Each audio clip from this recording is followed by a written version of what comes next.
Hi, friends. Questo Enrico here. Questa de Taquiendo de Famiosa de Pico Place. Live streamer with all of the answers to every question. From how tall is a mountain to how wet is water, I have the answer. The answer to both those questions is the same. Very.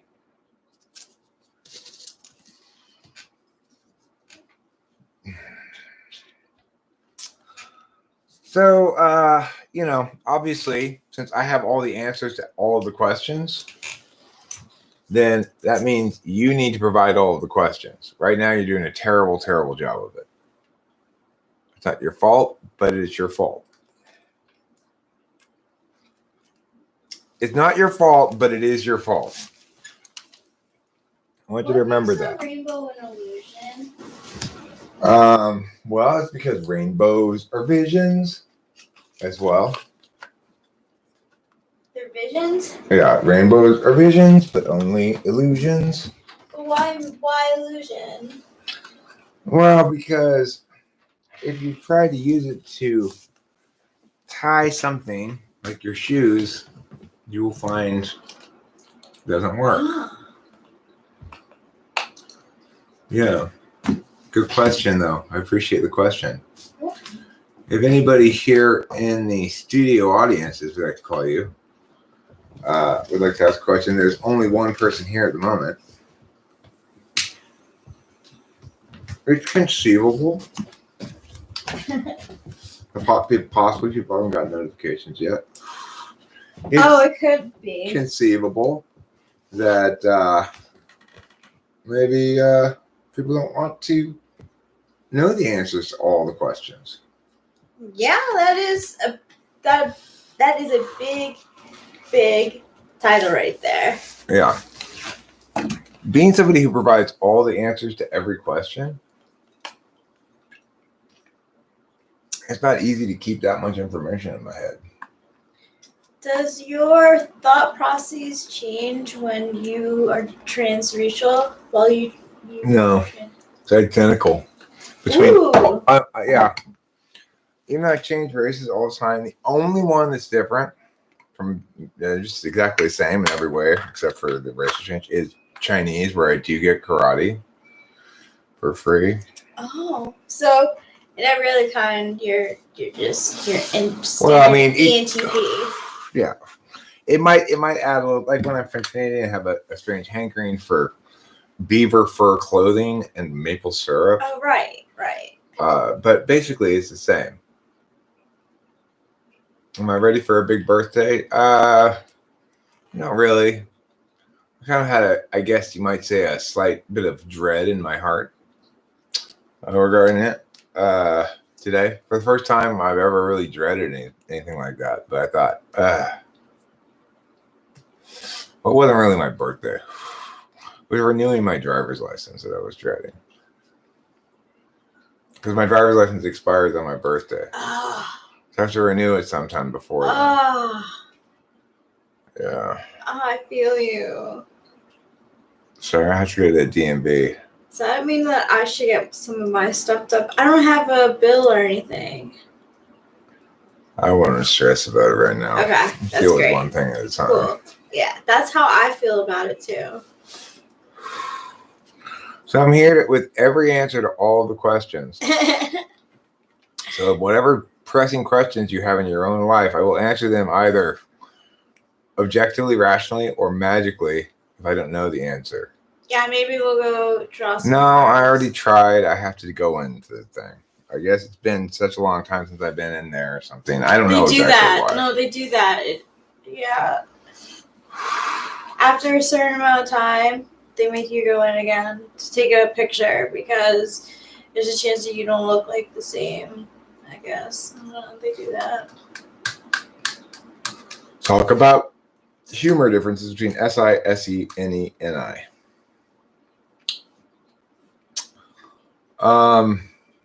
They did change lately. Right. I'm probably not going to go in and immediately get a real ID.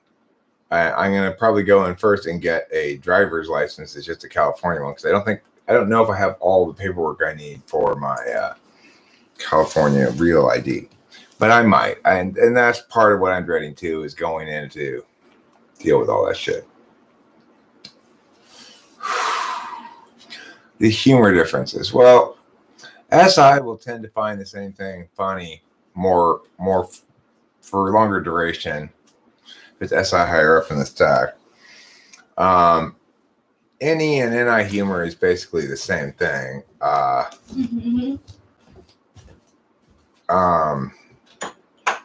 SE humor is like or Three Stooges, slapstick stuff. Personally, I'm not a fan of it. Why is water wet and not just a gas? Well, because we needed a moistening agent that was neutral. We needed a neutral moistening agent. We actually got two versions of it, the saline version and the non-saline version.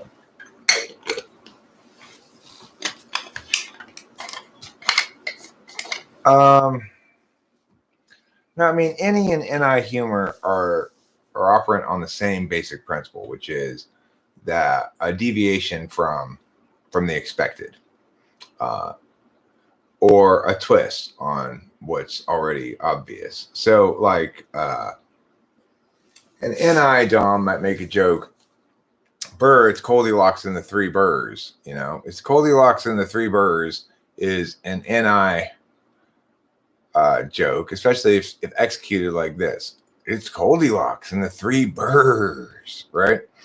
But it's something an NE Dom might also come up with. In other words, the NE and NI people are likely to have the same sense of humor. It's just the NE people are more likely to be making the jokes, and both people are likely to be laughing at them. But NI people are funny too. You know, it's just they have less quantity of jokes and probably a higher hit ratio and a total less quantity. Yeah, totally.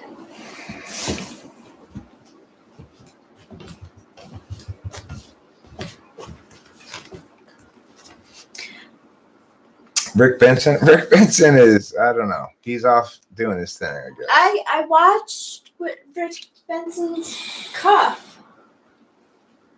His cuff? Yeah. Rick Benson, right? The ESTP. Yeah. I watched his oh, you mean the wristband? Wristband. Oh, yeah. cool. Yeah. I watched it. Yeah, Rick Benson wears wristbands. There's no point in denying it. No, there is no point in denying it, and it will show up, I promise you. There it is. Wristband. Yeah. Wristband. Yeah. Wristband. Yeah. Wristband. Yeah. Now when I go out in the world, people go, oh, fuck, that guy's got a wristband. No, SE does not remember other people's experiences. I mean, I don't think anybody remembers other people's experiences. People do remember being an agent observing some subject act upon some object. So in other words, you might remember a scene, but it's still, your memory is always from your own perspective.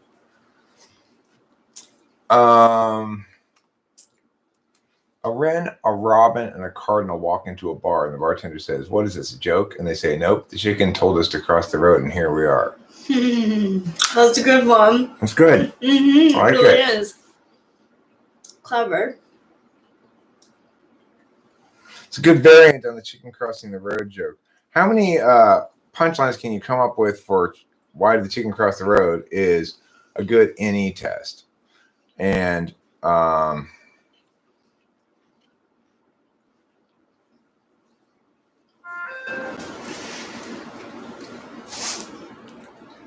yeah, I'm looking for the week.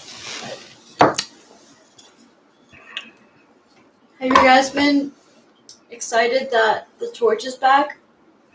I personally am. Oh, yeah. Thank you, Rachel. Rachel got me a birthday present. A working torch to replace my old one. She still got all the letters on and stuff. We threw the old one away. This is the TS6000. It's got a double adjuster. Ooh.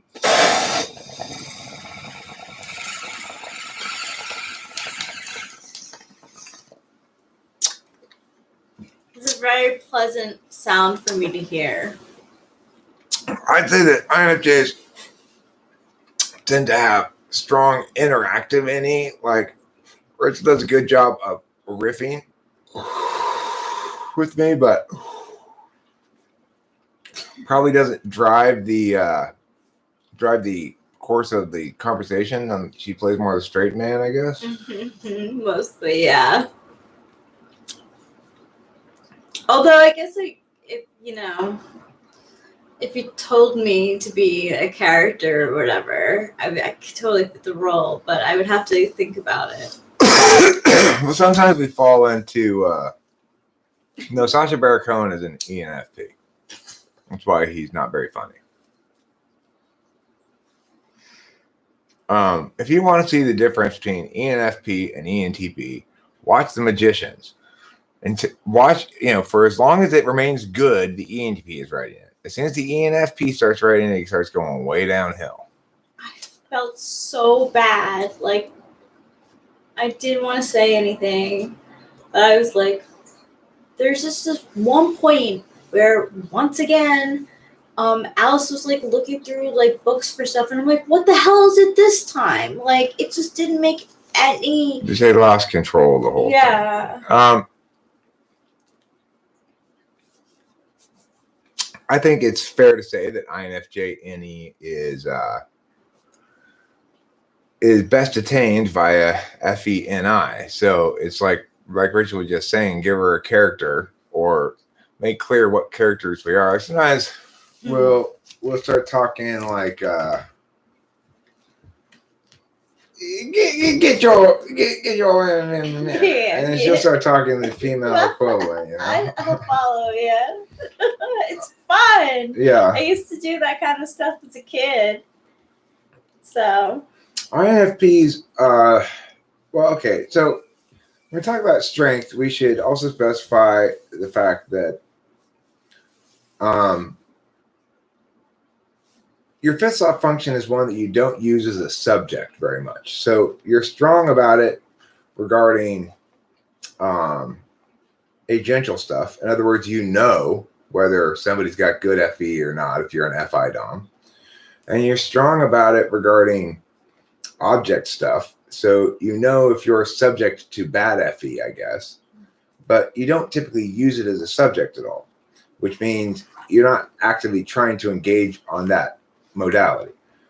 Whereas the same thing similar with me and my NI, which is I use it as an agent all the time.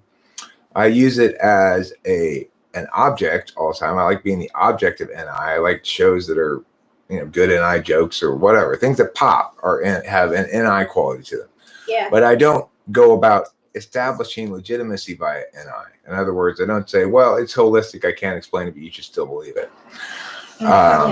So that's an example of me using it as an agent and an object, but not as a subject. So when you say strong, then your fifth thought function is strong from two perspectives, but not from the third.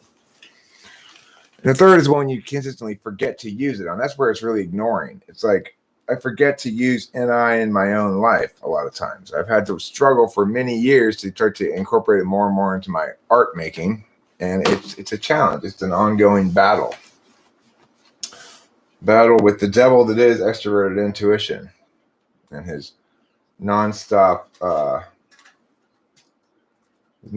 wanting things to be different.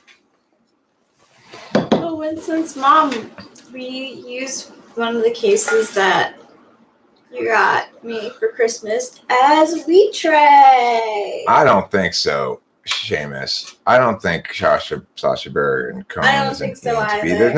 There's no ideational humor. It's all stupid shit. Yes. Hi, Taylor. How's it going? How are you doing today? How are you doing today? Legends Small says my fourth slot is retarded as a subject, but just fine as an object and agent. That's Very astute observation, right there. I think it's just fine as an object.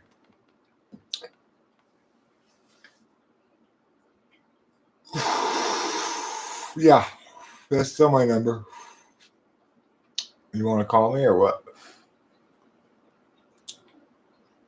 You want to talk to me privately, or you want to go into a room and talk? Go to. Oh, you're gonna text me. Okay. Winston's mom. Yeah, we tried. Actually, Eric thought of it. I saved it because it was a nice tin, and now it's my retry. I think Louis C.K. is an INFJ. Oh my gosh, that makes me so sad. Oh my gosh. Possibly an ISFJ though. I think he's FE Tool. I can only say that the last time I saw him live, he was so sad. Like, yeah, the audience loves him, and he was telling jokes left and right, and they were great. But I had seen him before, and he was more like he wasn't broken yet. No, he wasn't. He didn't do a live tour yet. Like, he was still like, they always. I mean, his way of abusing women was so fourth slot SE. Oh God! Just taking out your penis and then start jerking off. That sucks. Without actually ever touching the girls. No. It's textbook INFJ fourth slot SE or something. Oh my God, please spare me. Oh my God. Looking really good. That's so sad. Looking really good. I am very proud of you. We won't say anything about it online, but I'll show you these pictures that Taylor just sent me. Ooh la la. Ooh la la. Wow. Isn't that nice? That's very nice. Congratulations. Taylor got the most amazing haircut, is what he just sent us pictures of, is his haircut. And it is just spectacular. Fly. Russell Brand is an ENFP. I think Sacha Baron Cohen is too. Because if he weren't, he'd have more intellectual humor. It would be more ideational. He's ENFP. He manscaped. Yeah. He showed us the whole manscape. It was just like, wow. He's got little hedges. He's got little reindeer. Yeah. He even has like flow state carved in. Yeah. Carved into his pubes. He's got flow state carved into his pubes. Sorry, we told your secret.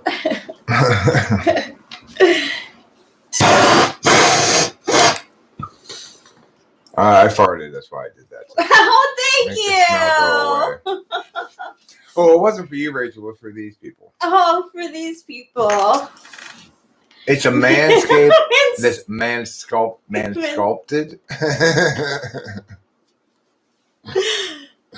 Yeah, well, that's good. That's the best kind of manscaping. I want to start mansplaining to you right now. Yeah, let's do it. I want to be mansplaining to you. Okay. Listen, Rachel, you're coming up on your period pretty soon. Okay? Now, a woman, when she reaches her period, she starts getting a little bit emotional. So would you say that I'm being emotional lately? No, I'm just demonstrating mansplaining. Doing a good job of it. Everyone, host Eric.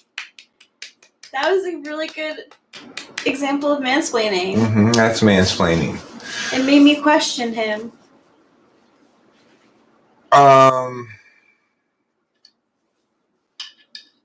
What type do I think C.S. Joseph is? Probably ESTJ. Possibly ENFP, I guess. Somebody was making the case the other day. That's an interesting... But why is he not funny then? Who? Sacha Baron Cohen. He's not. He rapidly becomes tiresome and cringy, which is exactly what happens with ENFP stuff in general. They may do some good shit occasionally, but if you leave them in charge of anything for very long, they rapidly become boring and shitty. Yeah, I mean, I'm not saying he hasn't done an occasional bit of decent work. Some parts of Borat were funny, I guess. You know, if you like that kind of cringe humor. So wait, SS Senjutsu, his wife left him, C.S. Joseph?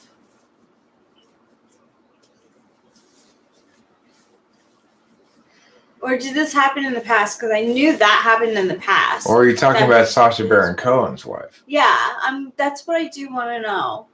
Who does he marry? Did he marry somebody? Yeah, he married the girl in Wedding Crashers who has the red hair and who's a virgin, right? Or no, not stage 5 clinger.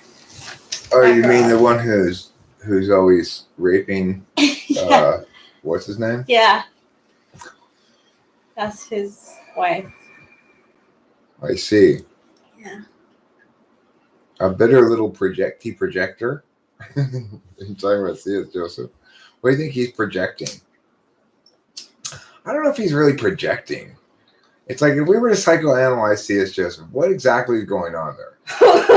You know, is he really projecting? What's he projecting? He's projecting.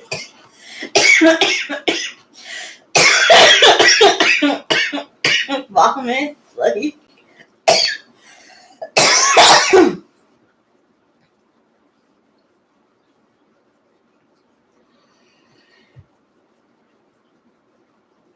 Maybe he just likes to hear himself talk. I mean, I'd say Dave Superpowers, I think, is probably an ISFP, but I'm not entirely sure. Could be an ENTJ, I guess. Same Quadra. Queen's Gambit, probably ISTJ. He's insecure generally, but with a bit of extra spite for women. Eek. So what do you think he's insecure about? See, at least the explanation I heard before, which is that he used to be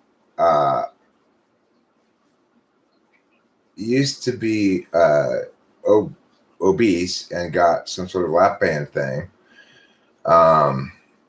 Yeah. Would explain something, I guess, but would still require some additional explanation, which is, so what exactly is going on with him? Like, one of the questions is this: is he aware that he's doing bullshit all the time? I don't think so. And I agree with Rachel here. I don't think he's aware of it. I think he's unipolar, and that allows him to sort of just continually miss the point. So, you know, he's TI avoidant, which is more like TE dom than it is like FI tool. So,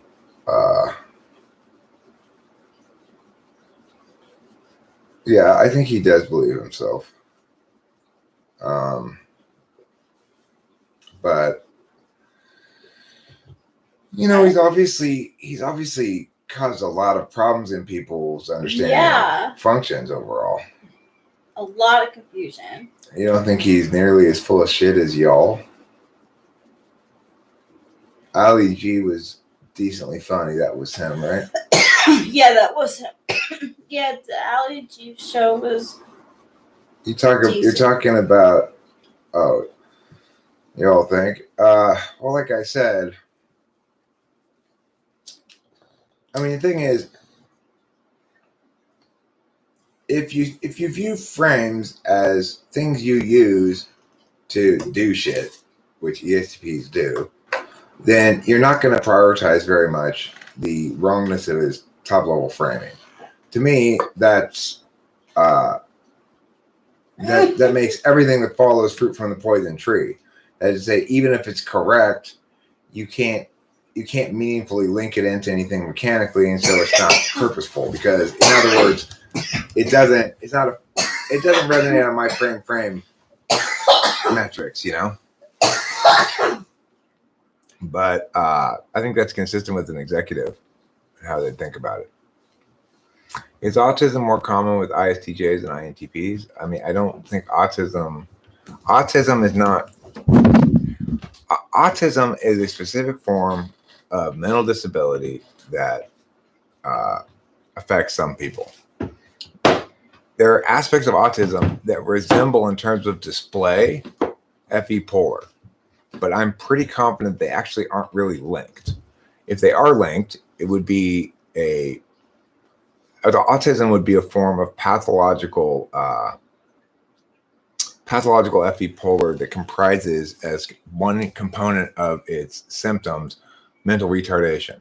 So it's important to remember that real autism always is accompanied by mental retardation.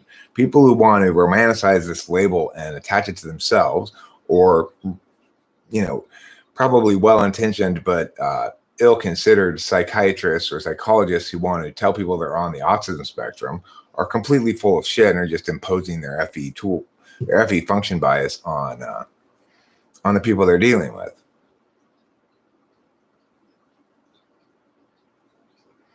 Well, I know you wouldn't anyway.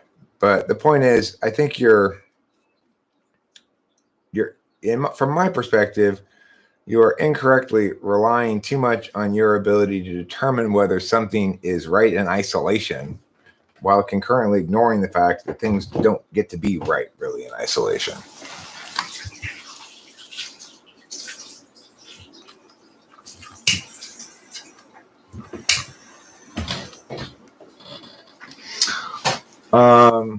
So ADHD is the equivalent to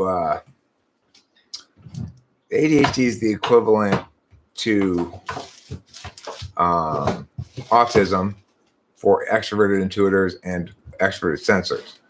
So ESTPs, ESFPs, ENFPs, ENTPs, none of them are really suited for school.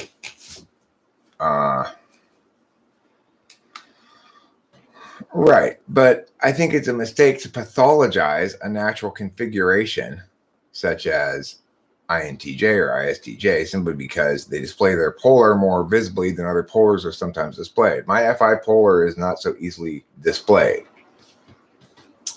Well, I'm just talking about the DOMs at the moment. Your action type dominants are most likely to have difficulty with school. And hi, Ravenous Roush. And as a consequence, they're most likely to be diagnosed ADHD. Of course, ADHD has functionally become simply a way to get Adderall, and also potentially extra time for your kid on their tests and shit. So it's like completely bullshit. It's exactly the same thing as the autism thing. The fact that people who are action types are not well suited to fit into the world that requires you to sit at your desk and be receiving and or deliberating types all the time, or at best, interfacing, it's just not going to work, Hi, Jesus is Lord. I'm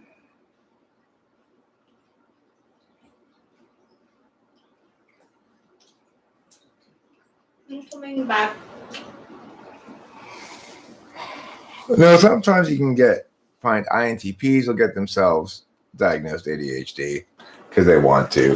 INFPs will have a harder time of it unless they got a doctor who's really gung-ho on diagnosing that shit, which sometimes you do. Anybody can, if they look around for the right doctor, can find somebody to prescribe it,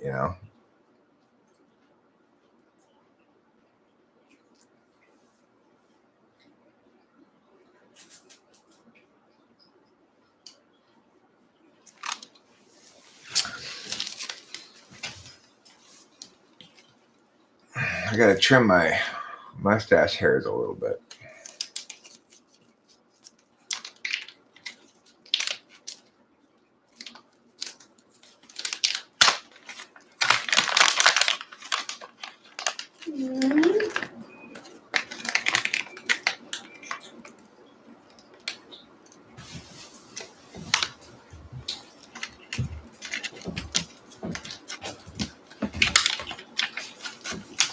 Well, I mean, my point, SSJ Senjutsu, is that there aren't any NIDOMs who are ADHD. So even if you were to take the pathologization of a function stack seriously, then you wouldn't correctly diagnose any NIDOMs as ADHD. It would simply be incorrect to diagnose a receiving type as not adequately paying attention in the way that people are expecting of them. Receiving types do an excellent job of listening.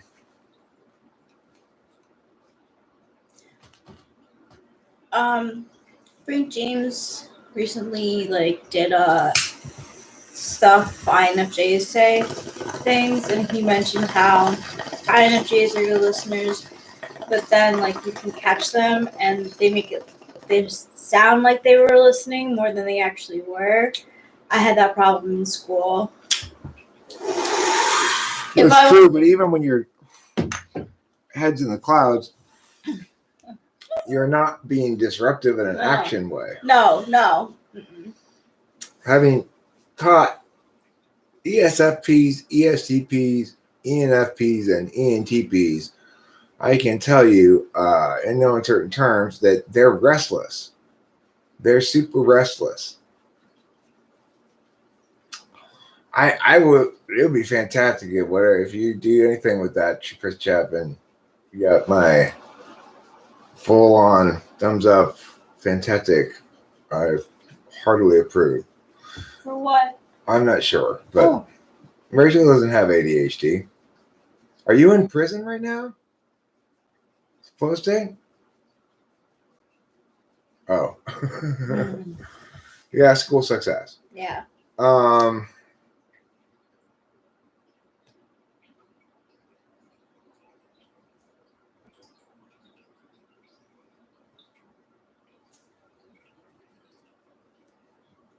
I mean, the biggest problem with the school system and ESTPs, ENTPs, ENFPs, ESFPs is that we're designed to take action. So extroverted intuitors are designed to take extroverted intuition kind of action. That can work fine in English class, but it doesn't work fine in science class, right? We're not supposed to make up new ways to science.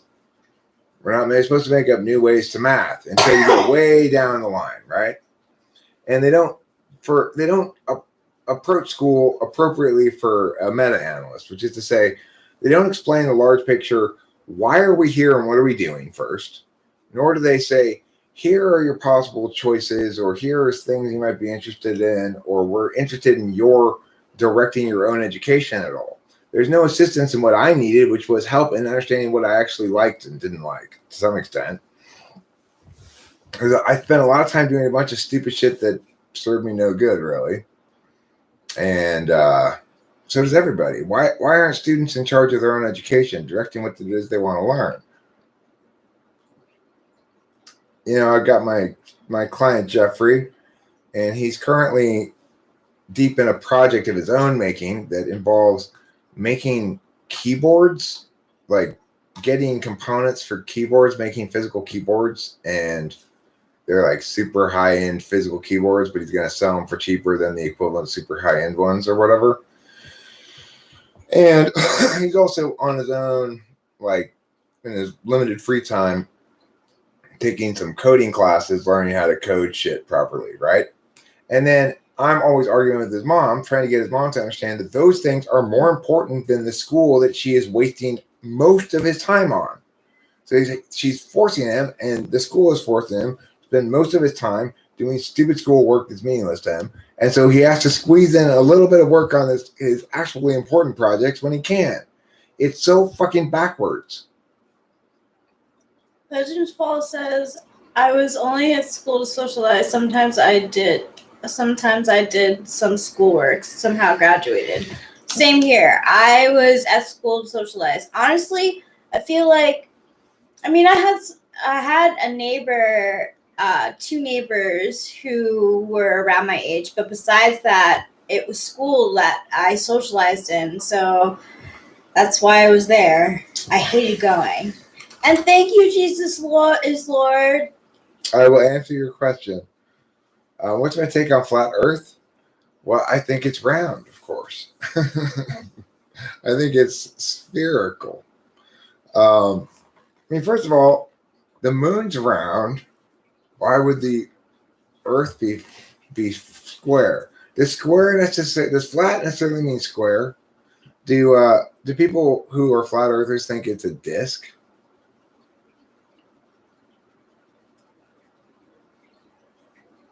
No. Whoa, Cutter. No, 69 Cuda. It's not like that. I think it's interesting because she's my benefactor. I'm her beneficiary. And yet she needs me to benefit her instead. And it makes for a weird go nowhere kind of relationship because she never accepts any of my advice. And so it just being an SI tool user, she just keeps doing the same thing. Oh, it's a disc with ice balls. Cool. Disc with ice balls. Well, I see no reason to believe that. Having traveled around the world, been various places, having gone to China and Taiwan and Europe and stuff, I see no reason to conclude it's not a sphere. Okay, go ahead, little Pop-Tart.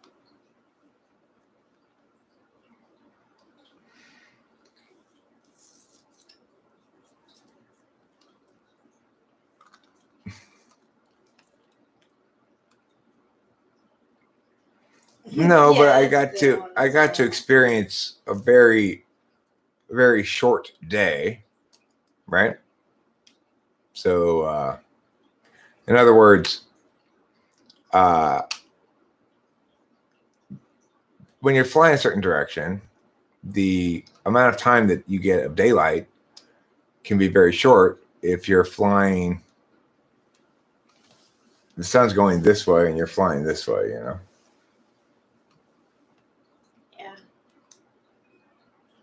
I did that. One trip. Hey, Sean Ryan Baron.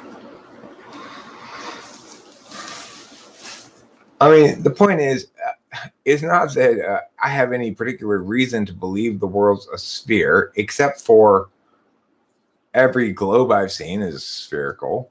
I've been told that it's a sphere. It generally makes sense, what I understand in terms of astronomy and stuff, that it be a sphere or approximately spherical. It makes sense.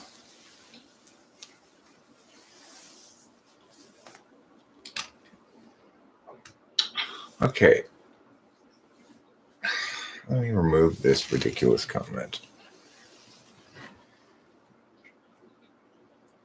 No matter how true it is, Seamus, no matter how true it may be. No matter how true it may be, it still should not be there for our eyes to see. Why does host Eric seem similar to Tony Stark? I don't know. I've never invented any machines. But fucking real.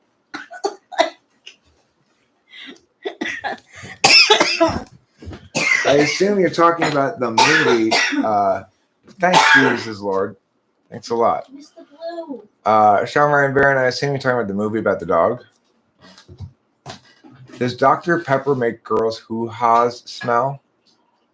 I don't know the answer to that question. That's a good answer.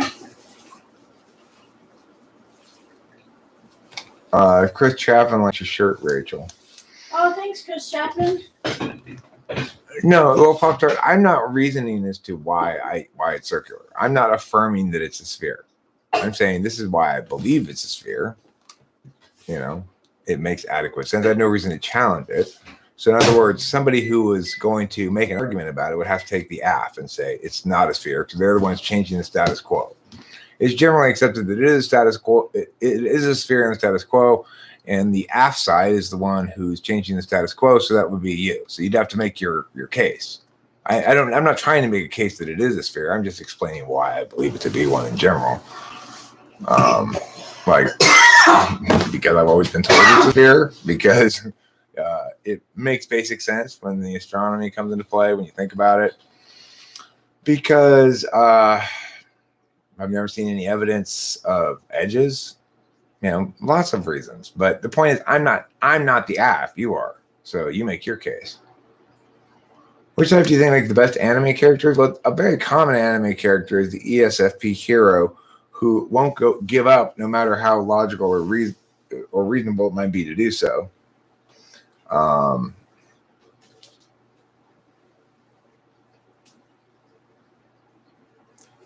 Yeah, I'm not negating your F, Lil Popstar, because you haven't made it yet. You got to make your F before I negate it. What it means to make your F is to say, you need to not say how meow could still possibly be meow. You need to make the actual argument that it is specifically something other than a sphere and specifically what it is. If you're merely challenging that it's spherical, well, I'd need a preferable F in this instance. I mean, normally that'd be fine to simply negate, but any reasonable negation would say the math works better if it were some other shape than a sphere or sphere, basically spherical. So, you can have as many PowerPoints as you want on it, but I've never heard a good argument. I mean, yeah, I don't particularly love everything about the trope, but it makes for an interesting in general, because at least you can play with the trope. Not all the ESFPs end up successfully doing their shit. Thoughts on Death Note? I was disappointed once one of the two main characters died. From that point forward, I was a little bit about it. It was good. It was dark. Not my favorite anime. That one had an INTJ main character and an INTP opposing character. Thoughts on Perfect Blue? I haven't heard of it. I haven't heard about Perfect Blue. You think Light Yagami is an ENTJ? Okay, I could buy that as well. He doesn't seem particularly extroverted in that regard. He seems more NI than TE, but I could be wrong about that. I mean, he's a character, obviously. So,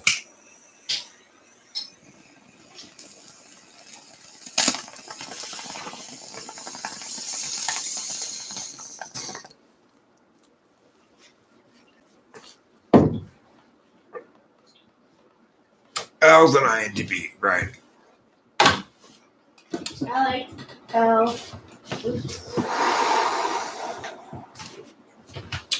You know what Delilah reminded me of today that I had totally forgotten about? She went on a date one time with Bob Odenkirk's son. How interesting. I totally forgotten about that. Wow. She reminded me of it today when I was talking to her. That's so cool. Yeah, I guess they didn't hit it off. I guess not.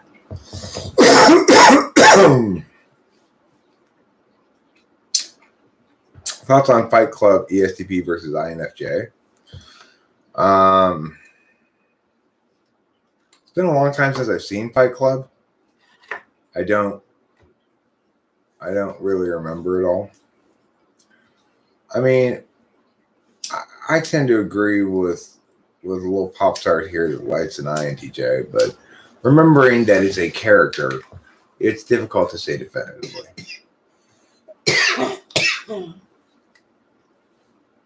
Sure, there are plenty of smart ESTPs. There are some more meatheady ones, but it's not so much that they're more meatheady as it is they're just less into intellectual or abstract stuff. They're still intelligent. Yeah.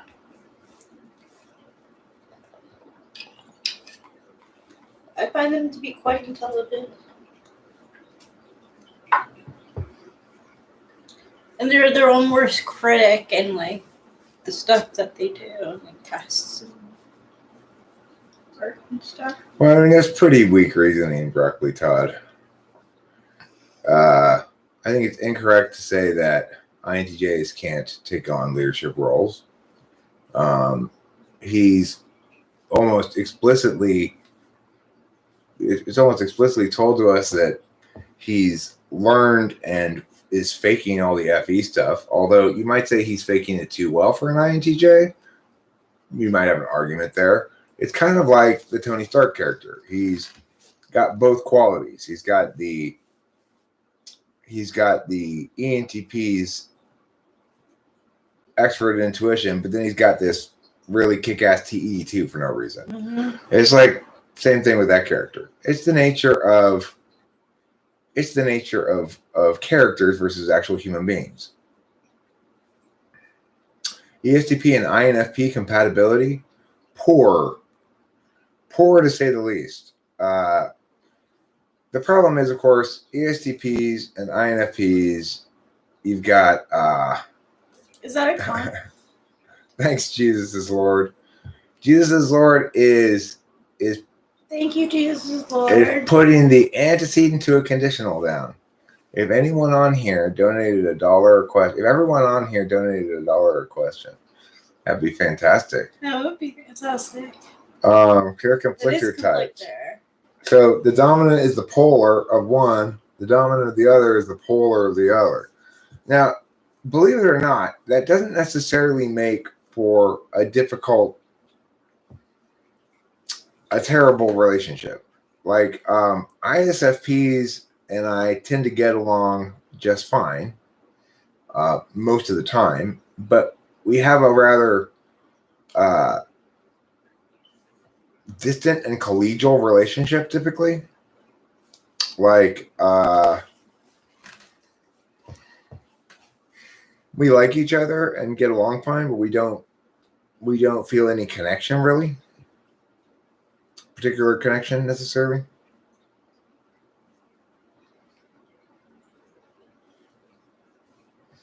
ISFPs like to bully. I don't know if that's true or not. Polar of an INTJ is FE.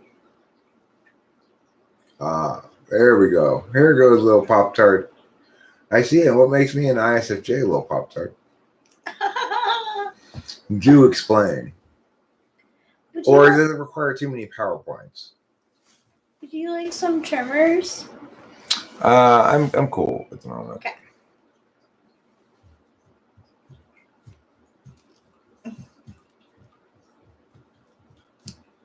I'm like, here we go. Do you think the superego 8172 relationships work better for deliberative types than conflictors? Let's see. 8172. So you're talking about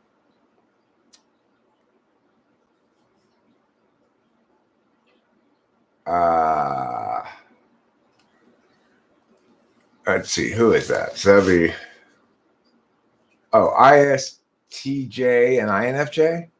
Is that superego? That's Yeah. 8 is 1 and 7 is 2. Or okay, so INFP, ISTP, INTP, ISFP. ISFJ. I think ISFJ, INFJ for me. Right? It's a 2. But the 7. Oh, the 7. You have the 10 too. Same 7. So it's ISTJ. Yeah. Yeah.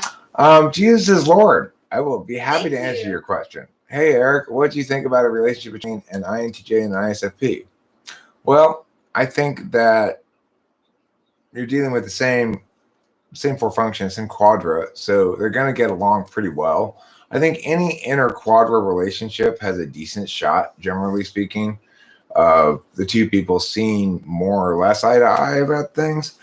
Of course, the thing about it is not only do they have the same functions, but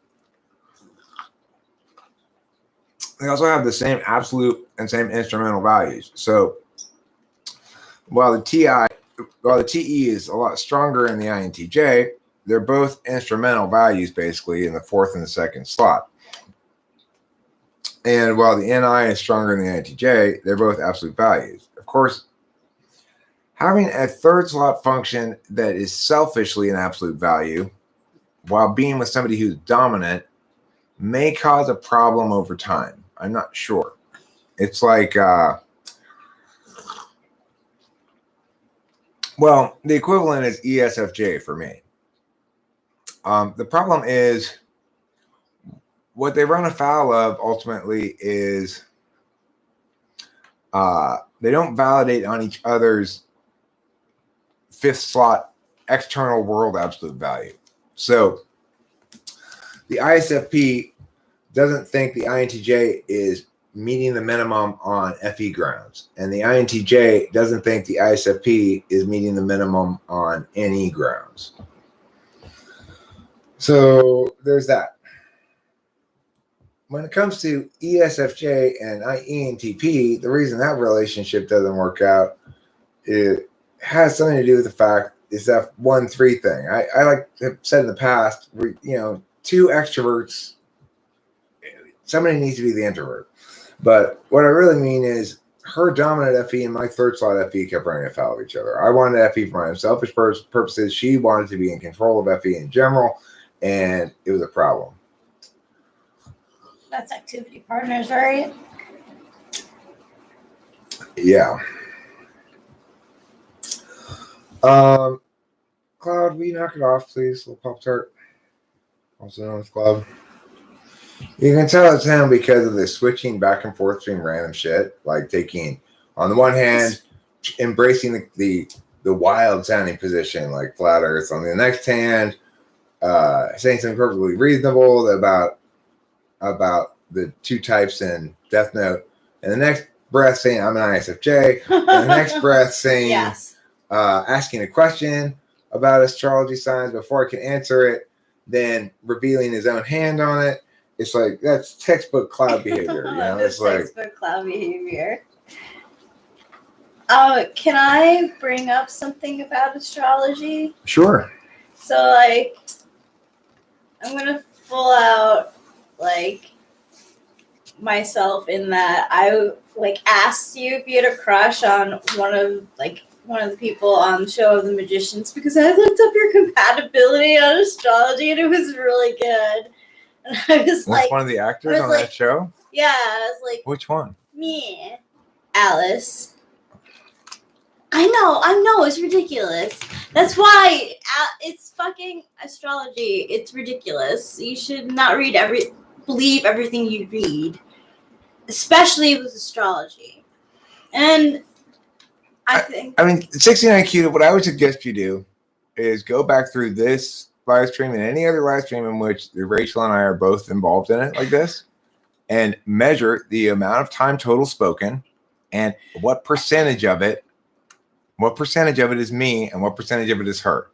Yeah, I talk when I want to, and actually I'm on camera when I want to be also, and it's my affect, which I believe is because I'm a 7. I'm a goof, so like.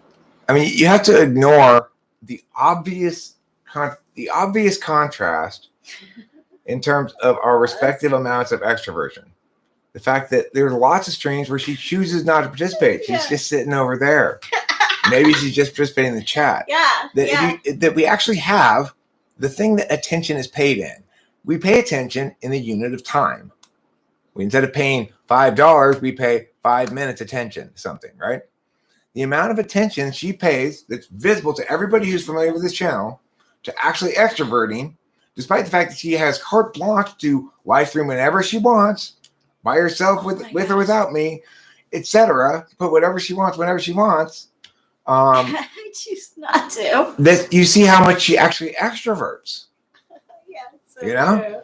It's insane to think that anybody could look at the way this channel plays out, the way a live stream plays out when it involves both of us, and actually think that she's an extrovert. So I want to say something. This makes me think of introverts and Lilu. So I was reading something about crayfish that says that there are certain types that just like to burrow, and they literally kill and eat anything that comes close to its burrow spot. So I have a really good feeling that's what Lilu is doing. Mm-hmm. That's good to know. Yeah. Makes me feel a little bit more comfortable. Yeah, me too. I suspect that Gen X will probably just, I don't know. There's no such thing as ambiverts, for goodness sakes. I called someone an ambivert once because he asked if he was more introverted or extroverted. I was like, I think you're an ambivert. I mean, but honestly, he's more introverted. I just didn't want to tell him that. She's such a receiving type that she receives even when she's going to sleep at night. She wants to have talking going on in the background that she's not really even paying attention to. Really, no, but she's just receiving data. Yeah. Although I do find that it's important that I listen to something that is pretty bland or basically positive, because if it's something that I really am interested in, my brain focuses on it when I'm sleeping. So, yeah, I'm totally a receiver type. I like to receive information in the form of visual and audio. Let's think. So, does MBTI ever get boring for you? It gets boring for me to answer that question over and over again for people who are trying to come in and sort of attack with being a little bit kind of passive aggressive. What's the whole point behind this in the end? For me or for you? Self-improvement? Again, for whom? It depends who you're talking to and about. What's truly self-improvement? Balancing all the elements or finding your groove within your MBTI.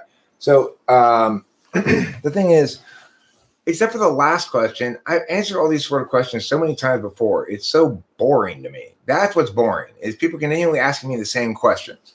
But I will make an effort to answer at least the last of your questions because it seems a little bit newer. What is truly self-improvement? Balancing the elements or finding your groove within your MBTI?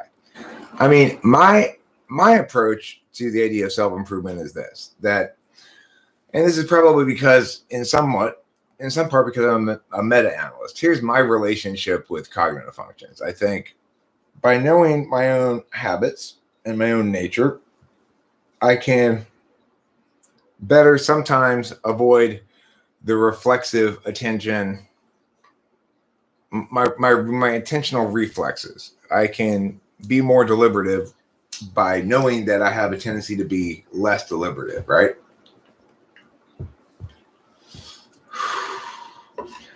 Well, this is the thing, little Pop-Tart. When we're talking about extroversion and introversion, we need to make a clear distinction between whether we're using the term colloquially or whether we're using the term in terms of cognitive function stacks. If we're talking about your cognitive function stack, nobody is an ambivert, because what it means to be an extrovert is simply to have an extroverted function top of the stack. If you mean colloquially, are some people going to display more as a mix of introvert and extrovert? Well, sure, but that's just display. That's the subject's perspective, not the object or the agent perspective. Remember, you got to factor those things in as well. It's very easy for us to judge others' subject perspectives because that's how they display. But that's 1/3 of their person. And we are making a big mistake when we are too quick to jump to conclusions based on those displays, especially that the fact that it's contextually determined somewhat, and also stack-wise determined somewhat as to how things are going to play out, you know?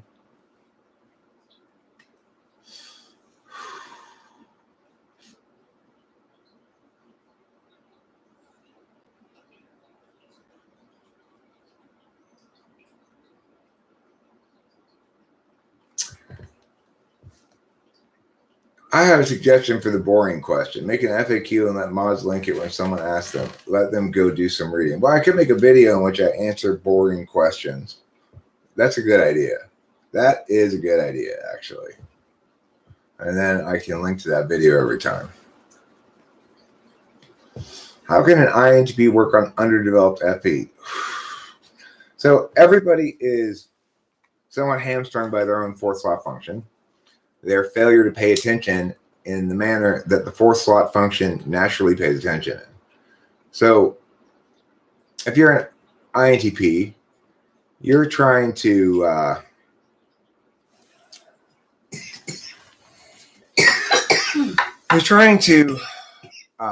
live a life that's framed fundamentally through correctness and legitimacy and argumentational stuff, language-based stuff. And the thing that you need to make that correctness palatable to others seems very much cumbersome to draw up from the well. So you need a bucket of mushy nonsense to smooth out your truth, and you find it very heavy lifting. How can you improve at it, quote unquote? It's not a matter with your fourth slot function. I think it's ultimately a matter of, as you age, grow wiser, especially if you're actually an INTP, that is, say, a meta analyst, and you're responsive to map first, then territory kind of approaches. This will work out pretty well for you. Is simply to just keep in mind that the best you can do with your fourth slot function is make smaller mistakes than you used to, and accomplish more accomplish the same amount in less work. So it's like you can attend to it less with just as much good effectiveness, with some workarounds and a couple of other things, depending on the function it is. And you can teach yourself, especially if you're SI, to avoid making the same mistakes over and over again. So your mistakes tend to get scaled down over time as you grow in age, especially if you're consciously aware of a map tool that allows you to keep track of that.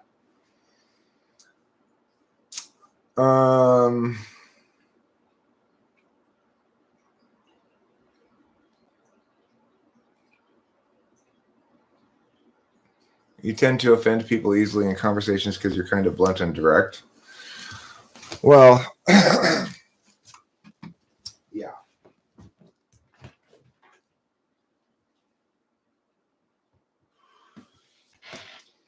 The quintessential INTJ version of that is this. Your cousin Julie says, oh, I really want to be a pop star. And then she sings a song to you, and there's some pitch problems in it. And the INTJ says, oh, well, if you want to be a star, then you should work on your pitch. And here's a number of a vocal training coach. And then the person who didn't want to hear about what was wrong with their voice and their singing, but instead wanted you to celebrate their decision to become a singer or something, gets offended because you saw a problem and tried to solve it in order to accomplish the stated goal of the person, namely to become a singer. That's the INTJ way of offending people.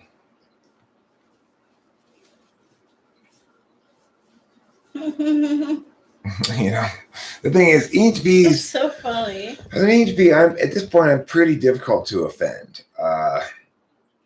People come in here and tell me what's wrong with my channel all the time. It's a nonstop parade of fantastic correction and direction, unwanted correction and direction. It really is.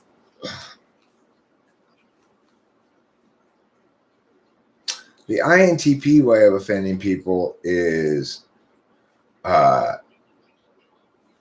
somebody takes care of them for a stretch of time, and they never say thank you. They never notice. They just accept it, take it for granted, eat the food, hand the bowl back to the person, never say thank you because they're busy working on their thing. Or never go out with their friends. Yeah. They never make that phone call. Why am I always the one who has to call you? It's like that shit, you know? They don't do the reciprocal thing very well.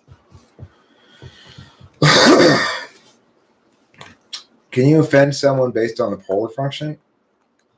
Well, the polar is an absolute value. It's an absolute value that can seize control of you and shake you down into a quivering mess, frankly.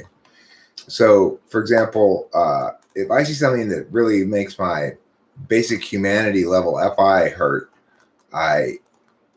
it causes me to have a weird kind of physical response of just like, I really don't like it. You're welcome, 69 Cuda. You're INFJ and you unintentionally offend people. Are you sure you're INFJ then? I think INFJs rarely unintentionally offend people. When they do, they have a meme that they show you that to let you know they've unintentionally offended you. It's a meme of somebody hitting themselves in the face with a binder. I do that. Rachel's only shown it to me one time. This is how I feel. Yeah, she's not. Typically, do not unintentionally. That's the best way for INFJs to show their affection or their emotions is through emojis and vines. Jesus is Lord says all these professionals are tuned into an actual professionals channel to give their professional opinion. I get a lot of that. It's true. I get a lot of that. The thing is, I guess I invite a certain amount of it. I mean, I don't think that would offend me, Lobo Feroz. If I did get too emotional, I'd concede it. And I'd go, yeah, I guess from a lot of people's perspectives, I probably lost because of my getting angry. I don't think it offends me. I think that I'd say, well, I mean, people may have perceived it that way, but I didn't actually lose because the argumentation is whatever. But go ahead, darling. What were you going to say? Oh.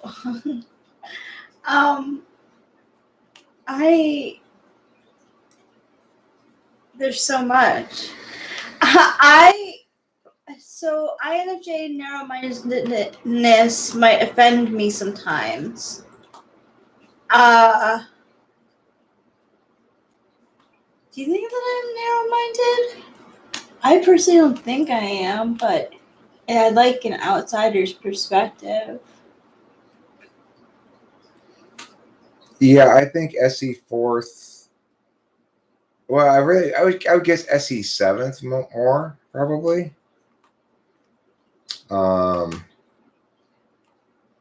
SE six would resent pressure to perform and incapacity. SE fourth would not necessarily have performance anxiety provided they felt prepared. Oh my gosh, I always have performance anxiety, but it usually makes my performance better. Yeah. I'd say SE seventh may not really have performance anxiety because they're blind to it.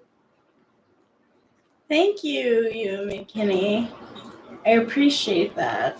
I got pissed off when you told me that I lost because I got emotional. Well, I may have gotten pissed off because you were the 15th person to tell me that or something. Yeah.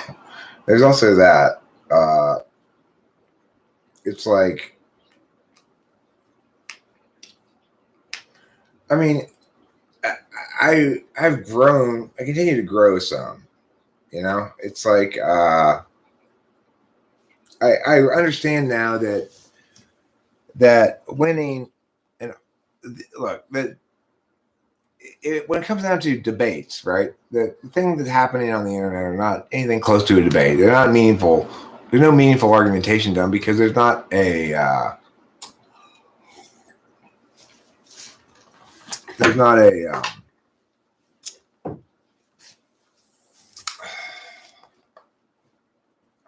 so many things coming here that I will respond to a couple other things as I lost my train of thought. Yes? I love there's like INF splaining like all over the place. Am I INF splaining? No, not you. The chat. Oh.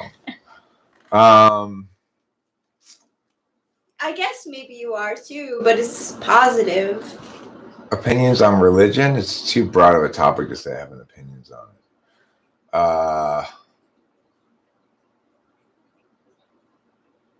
Yeah, well, I mean, if it's a specific conversation I remember having in which I got particularly enraged, that was a bit of a turning point in my understanding of things. What's my opinion on Queen's Gambit's approach typing? I mean, I think it's ridiculous, obviously. It's not an approach to typing, it's just random nonsense. What's your take on Lai Joe's personality type? I don't have a take on Lai Joe's personality type. I'm assuming that she is what she says she is. I believe I have a solid understanding of these. I was asked more so asking Eric specifically. I'm curious on his definitions. He makes any sound like SE when describing himself. I mean, I don't think I make any sound like SE when describing myself. Talk about extroverted intuition being ideation, talking, rather than doing a bunch of stuff, following through on plans or whatever, or taking advantage of opportunities, things like that. Those are more associated with extroverted sensing. Opinion on why XRP is the crypto is going to colonize the moon? I have never even heard of any of those things. May I suggest you do not feed the Gambit game because this just makes you mad and feeds the gremlins after dark. Don't give them a thriller attention, please. Okay. I'm not feeling particularly angerable at the moment. Winston's mom, did you see that post I shared with you on Instagram? It was about it had if you didn't, it had ferrets in it and it was really freaking cute. I thought of you right away. What are you talking about? There was something on Instagram and I sent it to Winston's mom and it had ferrets doing little cute things. And I thought of Winston's mom, so I forwarded it to her basically. Winston's mom, we saw, even though you say that California has ferrets illegal, and yes. I believe that to be the case, we saw driving in California near the Nevada border, home/ranch or whatever, that had a sign, hand-painted sign out front that said ferrets. So it is possible to, I guess, get ferrets in California near Nevada. Okay, let's play rock, scissors, paper. Okay. So we're going to reveal on 3. We'll go 1, 2, yeah. Okay, so rock, paper, scissors, blunt. Okay, we'll do it that way. Fine. Rock, scissors, paper, blunt. I always do rock, paper, scissors, shoot. But okay, that's fine. Let's do that. Then. Okay. All right. So rock, paper, scissors, shoot. Wait. Okay. That's me 1, you 0. Oh. Is that not what you meant? Yeah, that's. I said such. You did it the first way. Okay. No, I did it the way you said. Rock, paper, scissors, shoot. No, and I said I usually say rock, paper, scissors, says shoot, and that's how you said we could do it, but it doesn't matter. Rock, paper, scissors says shoot? Yeah. I don't. That's the way that I. All right, let's start over. Rock, paper, scissors says shoot. Rock, paper, scissors says shoot. 1. Rock, paper, scissors says shoot. Rock, paper, scissors says shoot. Rock, paper, scissors says shoot. 2. 2, 1. 2, 1. Rock, paper, scissors says shoot. There, Rachel wins. I watched a couple of your videos. I saw that you asked about people's sleeping schedules. You were assessing SI. What does SI have to do with sleeping? Well, SI is knowledge of the body and how your state of well-being and such. And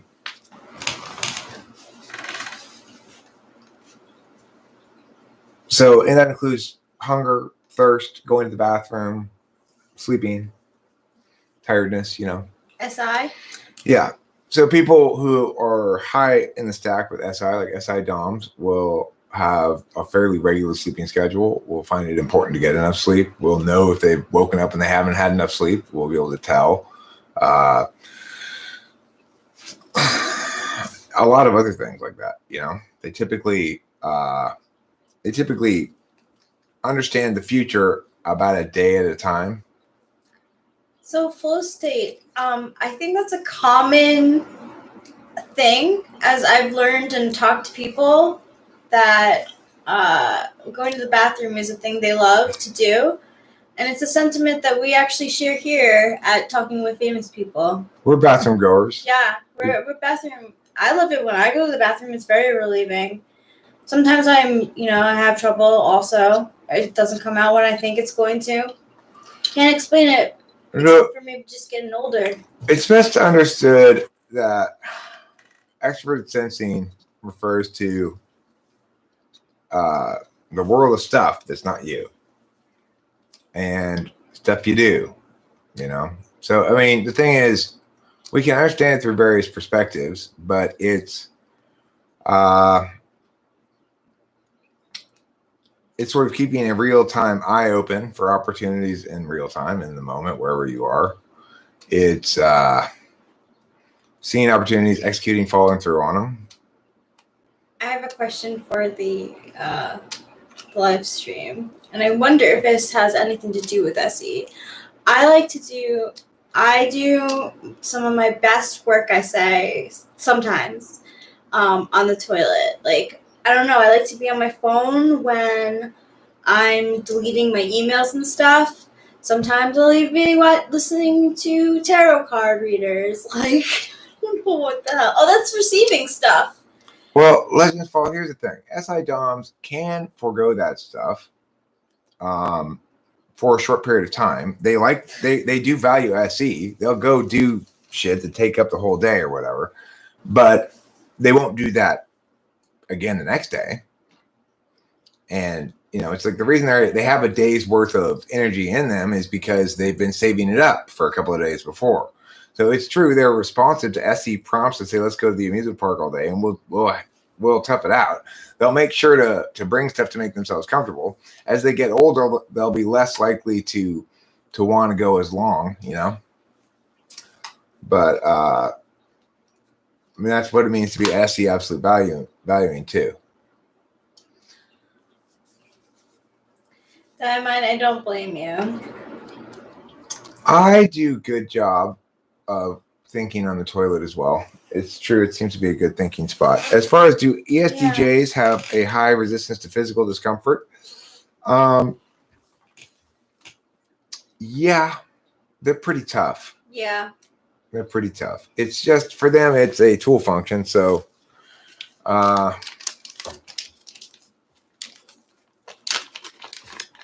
just how they do things. Like I was trying to explain to my dad why he was having so much difficulty communicating with the retirement home about something the other day, last night. And I said, Dad, you gotta understand, the reason they're calling to tell you about this is because last time they called to tell you about something, you yelled at them for not calling to tell you about it sooner. And so they don't know what to do with you. They're trying to placate you as best they can, and they don't know how to make you happy. You're always calling about something. You're always, you know, they'd like you to not have continual engagement with them about this, but that's what you want, you know? And so that's why they called, you know, right. Because, and you being anti-polar are like, I don't get it in some sense, you know, but he was able to understand what I was saying because I would link it to a specific thing that he could remember. Yeah. You yelled at them last time that they called for him. Yeah. And so they're like, oh, okay. Right. So did that change his behavior at all? Did that moment of NI impact him at all? No. Today we were back to just absolute nightmare regarding this video conference that's coming up tomorrow.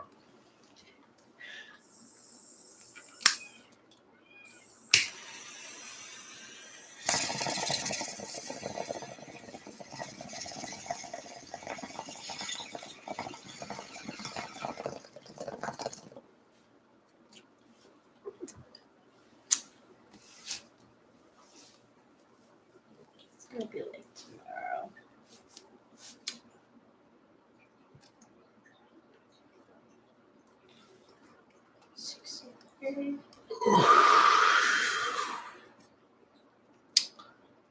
Extroverted intuition is about words and ideas.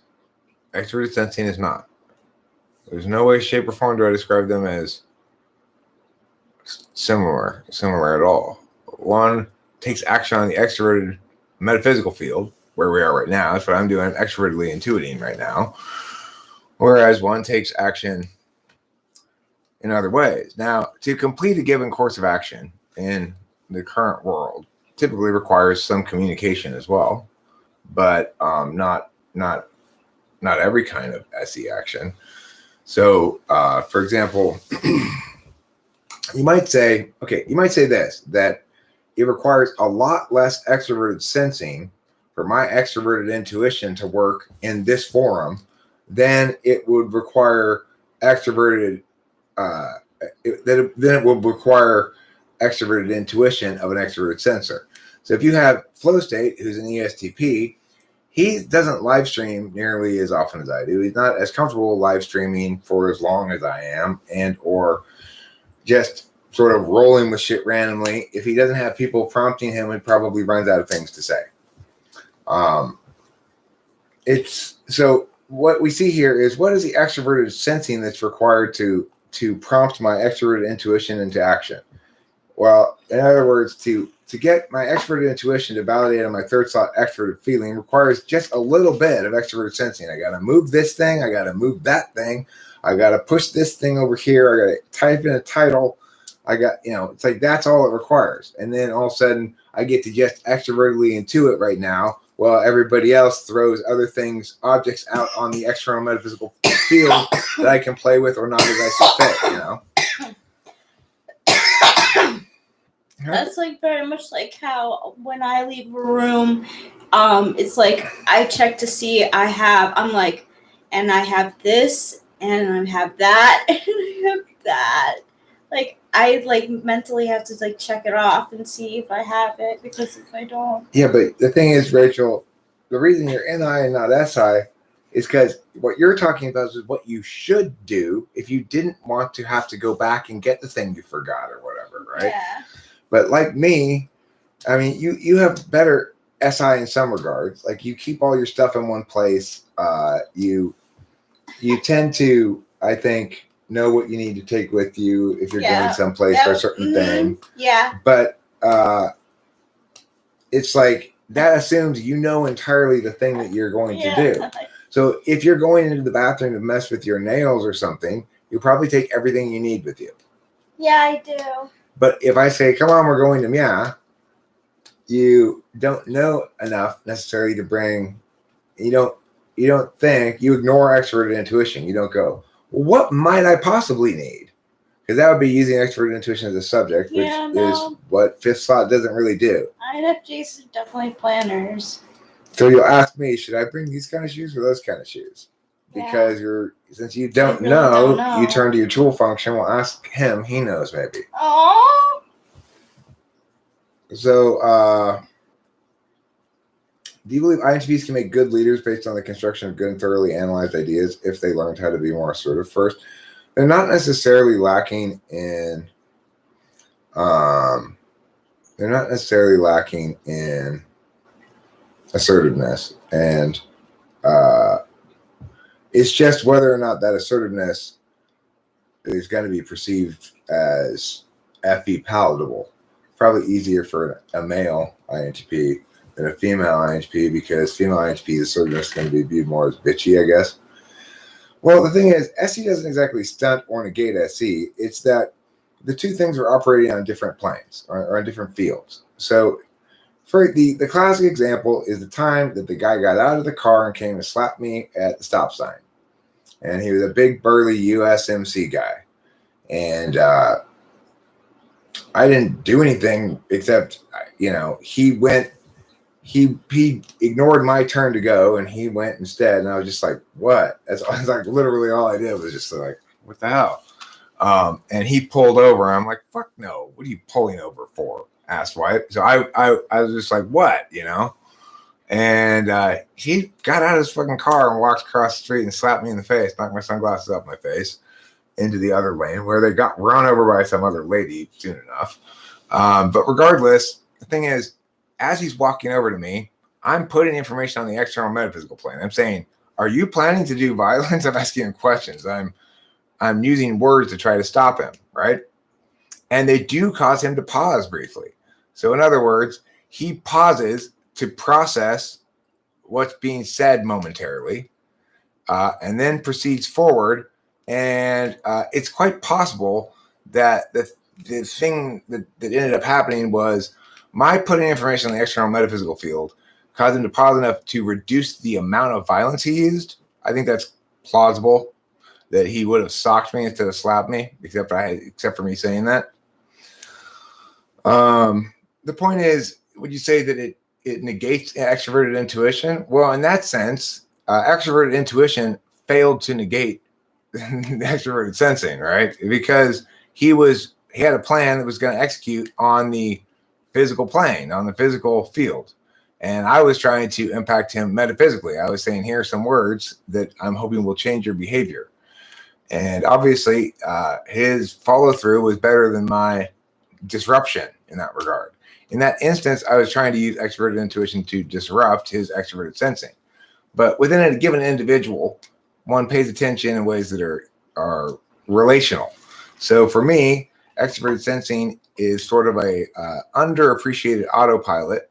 But it doesn't have to do a whole bunch to get my extroverted intuition into a place where it can go without me having to live in a sensing land at all, really, you know?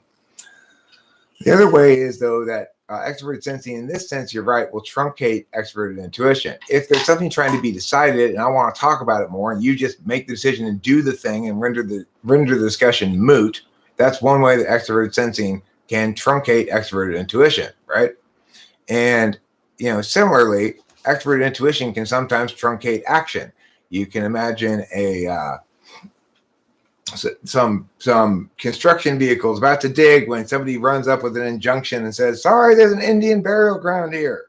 That's extroverted intuition and TI interfering with extroverted sensing and getting the thing done that they're supposed to be doing, right? So either can truncate the other, but whether or not extroverted intuition is choosing to truncate extroverted sensing running afoul of it depends on whether there's a decision being made. If there's a decision being made, the decision making and the execution of the decision is an extroverted sensing process, whereas the talking about it and debating it is the extroverted intuition, introverted thinking process.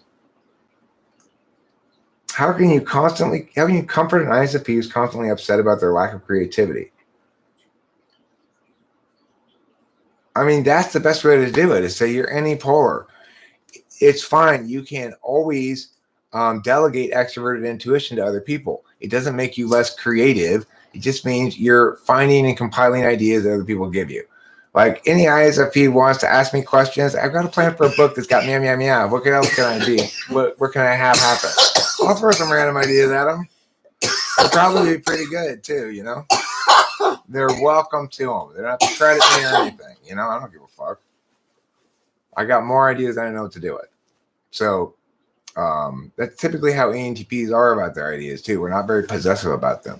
I don't care if other people take my ideas and do stuff with them. I don't like it when something like Queen's Gambit happens, where he sort of sullies the good brand of type police with his copycat type police. But whatever. I mean, that's his prerogative. Do ISFPs come off as controlling or pushy? Only when you go across one of their boundaries. If you don't cross their boundaries, they seem quite placid and probably pliable, but they aren't pliable once you come across a boundary, at which point they become, screaming, scary she-devils or whatever.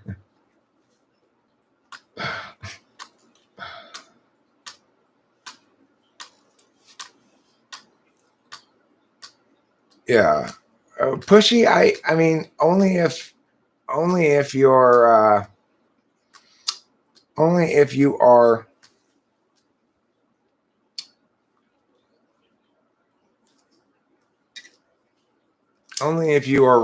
afoul of what they want.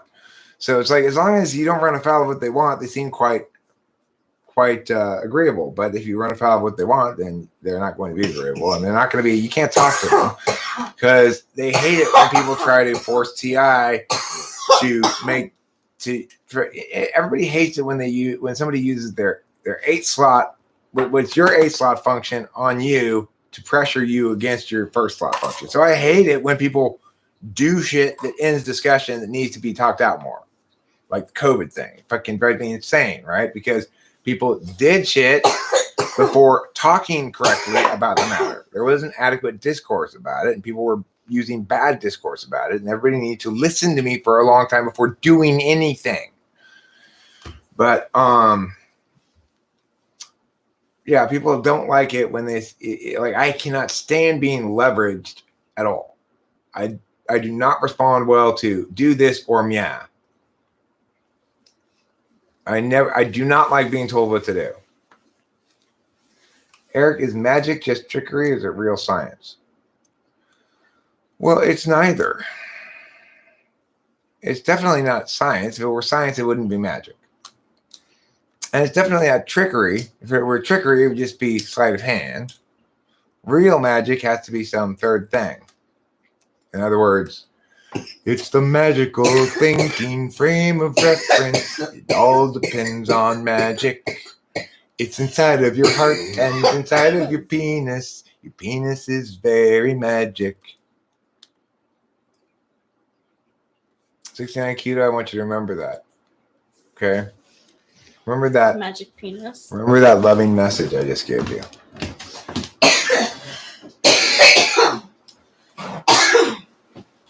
Solomonic magic. Look, it's best to understand magic as one's relationship with the divine. So if one has a correct relationship with God, then one incorporates magic into one's life. Now, whether or not your relationship is correct or not, I am not here to pass any judgment upon that, because that's all magical thinking frame stuff. I don't have any opinion on your magical thinking frame, as I would imagine people needn't have any particular opinion on mine. I'm perfectly happy to specify it, but it doesn't tell you much of anything about what I actually believe, you know? So I can tell you how I label myself in terms of my magical thinking frames of reference, which is as a Christian. I self-identify as a Christian, but that doesn't necessarily mean I'm going to fall under your understanding of what a Christian typically is, even though I will hit most of the major check boxes. Well, but so the problem is people typically ask, well, do you believe? Well, the answer is, I guess that's what one does in a magical thinking frame of reference, is believe, I guess. But I feel it's a kind of a complicated question, because I don't typically affirm statements about, say, the existence of God, the exclusive correctness of my magical thinking frame of reference, or other such things that maybe Christians would typically affirm. But that doesn't necessarily mean I disagree with them either. I don't negate them either. I don't think those things are subject to necessarily the argumentational approach. So, in other words, I see faith as a behavior. I see magic, infusing your life with magic, as a behavior. And there are different ways of doing that. Fundamentally, I think that all magic comes from God, but that's part of my magical thinking frame. I stand in the same way. I stand. That's a thing now. I don't know what it means, but it means I support you. Yeah. I mean, the bottom line is you can choose to incorporate magic into your life or not. If you're actively opposing a magical thinking frame of reference at all, in other words, trying to disavow yourself of anything that's not rational, non-rational, or irrational, then you're on a fool's errand. Does belief imply necessarily actions which follow from those beliefs? No. And see, I don't like the word belief in general, because I don't believe myself to. Thank you, Cassandra M. Appreciate it. And thank you, Jesus is Lord, for encouraging others as well. The question, does belief imply necessary actions to follow?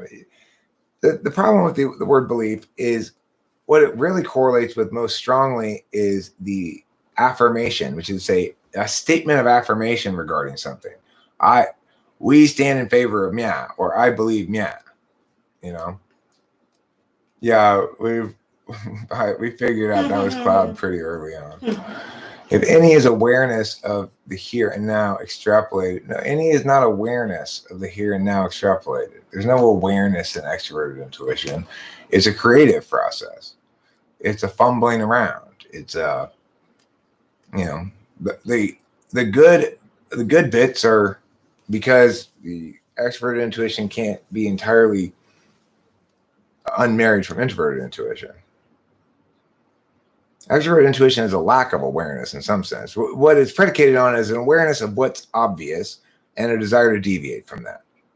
So it's predicated on autopilot NI when it's in the dominant slot.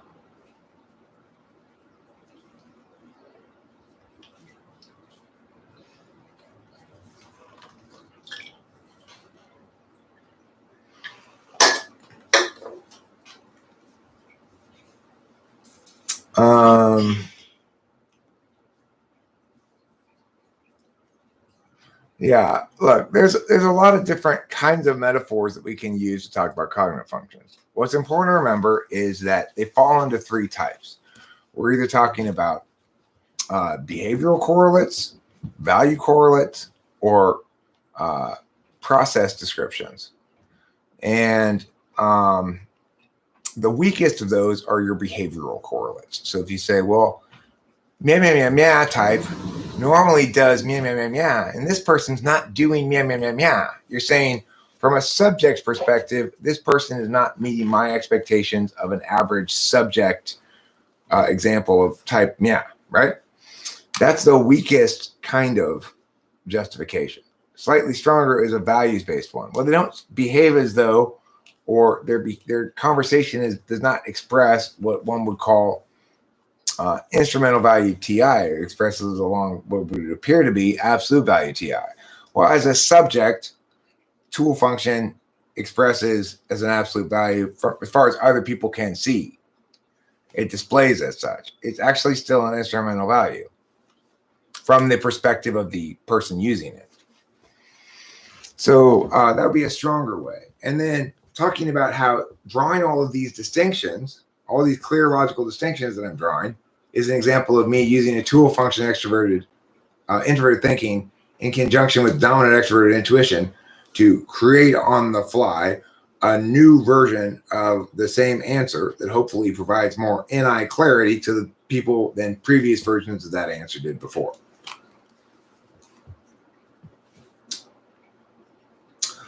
Eric, what ideas can you come up with the nearest object to you? I'm curious to see the fascinating ENTP ways. Well, I guess this is the nearest object to me. It's in my hand.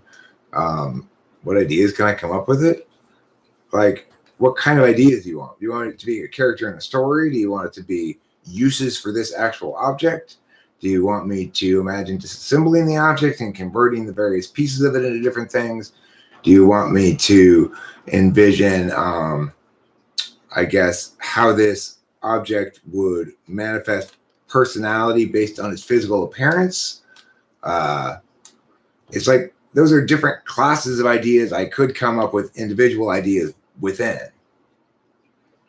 Okay, so if you were to imagine it a character, the physical appearance of it lends itself to being a morally split character, half of it evil, half of it good. Additionally, it's obviously a lighter, it starts fire. So if it were to be a superhero who's half evil, half good, one of its superpowers would definitely be fire, which it can adjust on the bottom by turning this thing higher or lower. Of course, it would have to recharge itself periodically. Now, therefore, this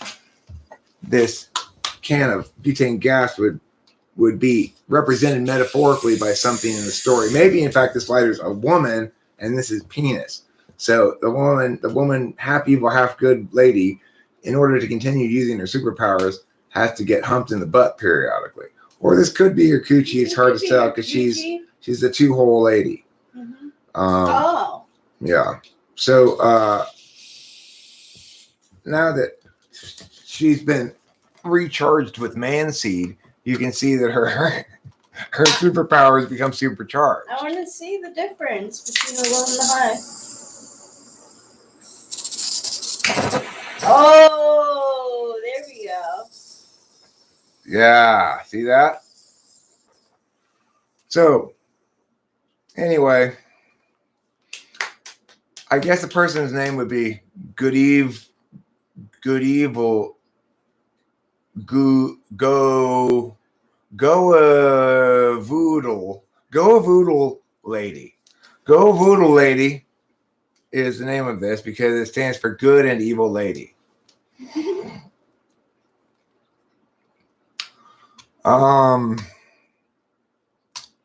So are INTPs and INTJs on average smarter than the other type in terms of IQ? Probably. Probably those are the most two high scoring types on IQ test.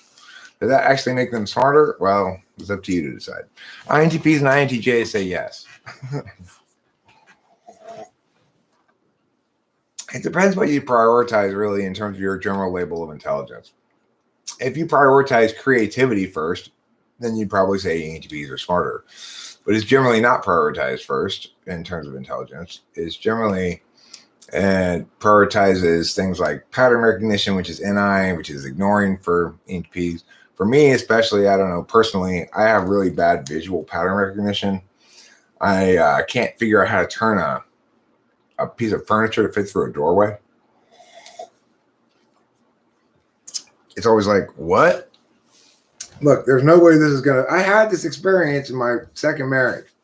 I tried for, 15 minutes turning this piece of furniture trying to fit it through the door. And finally I said, Candace, listen. This does not fit through this house. We're going to have to take off this door. She's like, why have you tried turning it like this? And sure enough, of course, slid right through us. Fuck you. God, I hate your constant furniture moving in and out. That woman was always getting new things she'd go out like yard sailing or whatever, or estate sailing and get some. Oh my gosh, this is such a gorgeous. Yeah. Well, like for example, she got a library card thing, but it was kind of like, it was a legit library one, but it was old school. Like, it was pretty rad. But then of course I have to move the other cool thing that she had there before to someplace else. And before you know it, the house is totally cluttered. Doesn't matter how many cool things you have, right? And none of them are particularly cool if you can't move 5 feet without having to kind of walk around something because there's so much crap around the house. We had a tiny house and she's always bringing home furniture. Let's see here. From when I was a janitor, I learned there's an always way to jam it in. Yeah. It's good. I'm glad to hear that. I never really learned how to do in and out. If not disassembled, I'd have to disassemble. Fitting furniture through doors is what I wish I were doing all the time. You could become a furniture mover. You would be, yeah, exactly. You could get paid pretty good money for that, actually. Think about it. Chris Chapin. I love metaphor, but can we clear up this isn't actually flip-flops or concrete right now, right? Or is it? Or both? What? I don't know what you're talking about. I am wearing flip-flops right now. He is wearing flip-flops. I am not. Floor weed, probably.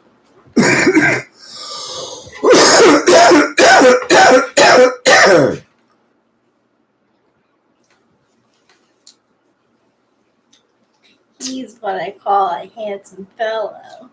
I'm a big coffer. Big coffer.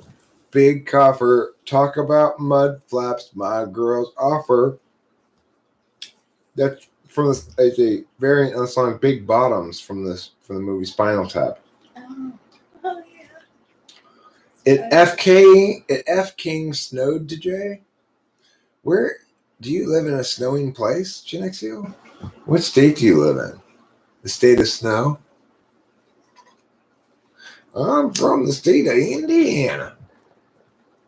Yeah. A plow, a plant, a harvest. West Michigan, huh?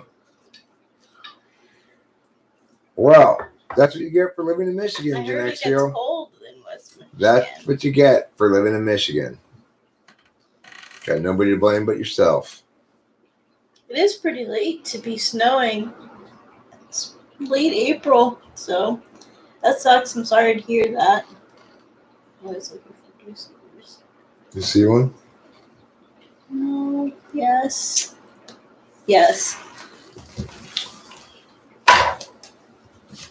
Dearborn. You know, that city is named after a man who's actually born out of a deer's uterus. Yeah. A little known fact, yeah. Once near Michigan, a guy humped a deer and inseminated the deer with a human child. And that child's last name, because nobody would fess up to being the father. See, that's the thing. So they just ended up giving it the name Dearborn. Now, the deer died out during childbirth, and they had a delicious venison dinner that night. Okay, let me tell you something, Gen X Seal. Holland is a totally different country, and they prefer to be called the Netherlands. It's not helping. Okay, yes.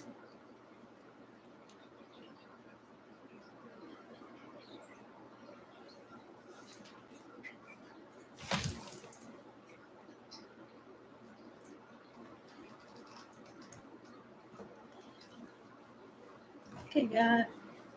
If you want to read my mind, you better know Braille, because my mind is full of little bumps.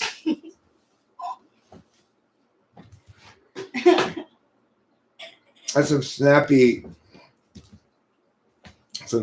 dialogue for a superhero movie in which one of the villains is a mind reader, and the guy he's trying to read my mind. The guy says that line, and it briefly confuses the mind reader. But I can read your mind just fine. And pow! Punch in the face. As once again, SE triumphs over extroverted intuition.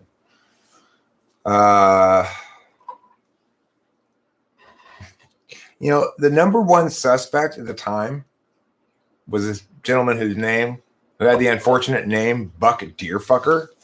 And they assumed he was most likely the one to do it, but he had an airtight alibi, you know, ironclad alibi, as they sometimes say, because 7 people testified to watching him fuck a moose at the time when the deer was supposedly being fucked. So it couldn't have been him. And people often ask him, if you love fucking mooses so much, why is your name Deerfuck? And he always would say, well, why is your name Cooper? You don't love coops, do you? Like, well, no. Do you make chicken coops? No. Okay, well, why are you asking then? Just because one of your relatives made chicken coops and one of my relatives fucked deer doesn't mean we have to still do it ourselves. I think Tom Green might have done something like that. I don't know. What? Like probably dry hump oh yeah, he did. Dead animal or something. Ew, yeah, probably. My bum is on the. It's another ENFP thing. ENFPs just need to stop trying to be funny. It's great advice. Yeah. We got some cards? Yeah. All right, let's see what's going on. Let's see what's going on for everybody. Coopers make barrels? Yeah. Okay, what did I say they made? Oops.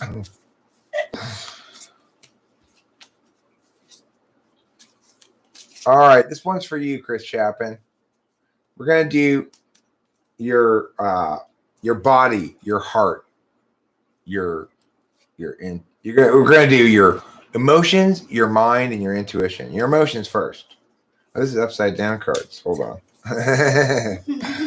That's wrong. Okay, I'll do diamond next. I'm doing Chris Chapin first. Your emotions. You get 9. You tell them what it is. The Hermit. That's your emotions. Go hide away. Hide away in your little shell. That's what you need to do. Mr. Chapin, you want to turn off this? Or turn it down, maybe? Oh. Maybe that'll help make it easier. It's so pretty. There, that's better. Okay, now your mind, your mental minds. Here's your mental mind. Which one's that one, Rachel? The Queen of Chalices. The Queen of Cups. That's your mental mind. You're full of emotions. Your mind's full of emotions right now, but in a queenly way. In a regal, queenly, bedazzled way. Now, your intuition. Ooh. Popped right out. What is that one? You have that deck? This deck? I'm like that? What's that one? Two of what? Wands. Your intuition is saying two of wands. All right, that's it for Chris Chapin. What does two of wands mean, Rachel? Partnership. Partnership. You need to find a partner, a work partner, not a love partner. It could be love partner. You never know. But it's wands. Wouldn't love partner be hearts? Cups? In some tarot, they do associate the two of wands with a twin flame. So maybe someone on your soul journey. All right, Diamond, here you go. Your emotions. Ooh, you got two. You got two for your emotions. The Hanged Man, 12. I thought you were going to say twat. And the Three of Pentacles. These cards. I've never seen that card before. Three of Pence. Okay, those are your emotions. Hanged Man, and Three of Pence. Yeah. Here's your head, your mental minds. What's this one, Rachel? Eight of Wands. Eight of Wands. That's your mental mind. It's full of naked ladies. Naked ladies. And they're all raising their hands up and praying to 8 big fat dildos. True. Now, your intuition. Ooh la la. Ace of Chalices. That's for Diamond, right? All right, Genexio also said he wanted one of these pulls too. Anybody else want one of these pulls? Let me know. This is your heart, your mind, your intuition. Here comes Genexio. Genexio, you're gonna get a pull today. A pull that you can enjoy, a pull that you can take away. Learn about your emotions and your mind and intuition. Genexio, here you go. Your first card is this one. That's your emotions. The moon. 10, 5, 15, 17, 18. 18. The moon. That's your emotions. Your emotions are like dreams to you. Distant, sparkly, full of naked ladies. All right, now your mind, your mental minds. Let's see what it is. Ace of Wands is your mental minds. Your mind's full of mental times. You got a red thing and some sparkly stuff. Ace of Wands is your mind. Okay, so new ideas that are practical, I guess. Yeah. Now, your intuition. Let's see how that third slot NI is doing. The polar extroverted intuition. 9 of Chalices. 9 of Cups. It's full of choices. That's what we call dinner with Jesus. You're pregnant. You're lactating. Putting it in those cups. Everything you want. Luckily, you got 9 of them. All right. So for now, intuition seems to you just a delightful bevy of choices. Who else wants a poll for themselves? Anybody? Let's do one for Winston's mom. Sure we will. Winston's mom's emotions. 4 of Wands. That's your emotions, Winston's mom. That's harmony. Harmony. All right. And you're That we're going out of order. This is your intuition card, I think. Intuition. Knave of Swords. Oh, you knave of swords, you. You scoundrelly knave. And then this is your mind. Now, I could have gotten those two cards reversed, okay?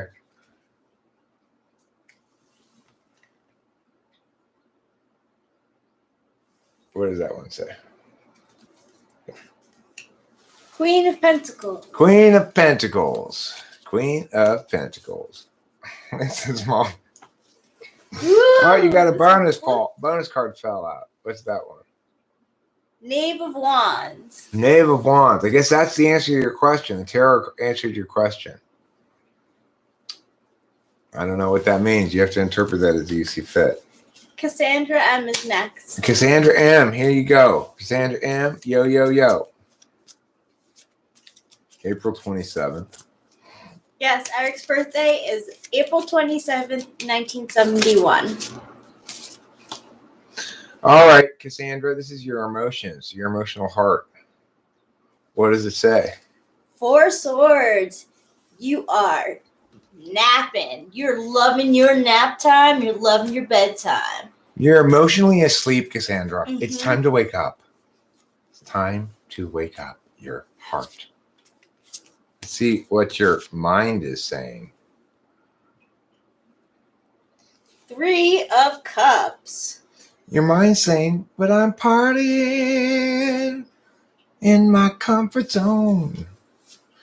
I don't want to wake my emotions up. Now let's see about your intuition. What is it saying? 7 of Cups. Your intuition is saying, too many choices. I don't know which. I'm kind of getting lost in it. That's 7 of Cups, right? Mm-hmm. Too many choices. I don't know which. I'm kind of getting lost in it. Oliver Linehand, are you ready for a poll? You ready for me to pull on your dong? I'm going to use the tarot to magically pull on your dong. By dong, I'm using it in the Asian. It's a Chinese word meaning the essence of your tarot self. Ooh. You're welcome. You're welcome indeed. All right. Now, Oliver Linehand, your emotions. What is that one? 4 Wands. Harmony. Harmony. You're feeling emotionally harmonious.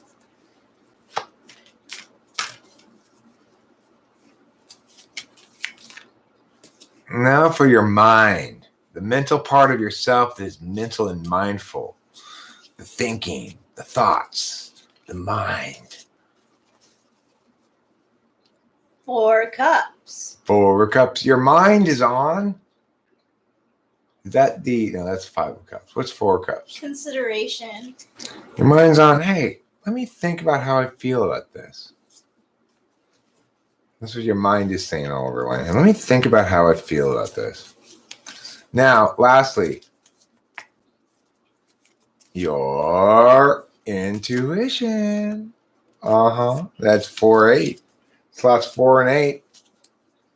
4 Wands again. Wow. I put it back in and pulled it out again. I normally put it back in, but you were all about that harmony, dog. You were all about that harmony. Who else wants to pull? Anybody else here wants to pull? Speak up now or forever hold your pee. Legends Fall. Legends Fall, you want to pull? You want me to pull your dong? Remember, dong is the Chinese word meaning tarot self. I'm going to put it on live chat. Oh, 69 Cuda wants it. Okay. 69 Cuda, you. Okay. 69 Cuda, here is your emotional heart. 4 Swords. What's that one mean? Sleeping on it. You're resting on your heart. Or you're having dreams about you're just having dreams. Now your mind. The Hierophant. The Hierophant. Traditional. You're trying to know and follow those rules, 69 Kita. You must be a TE user. Your mind's all about that TE, your TE DOM or TE tool. Next and last, your intuition.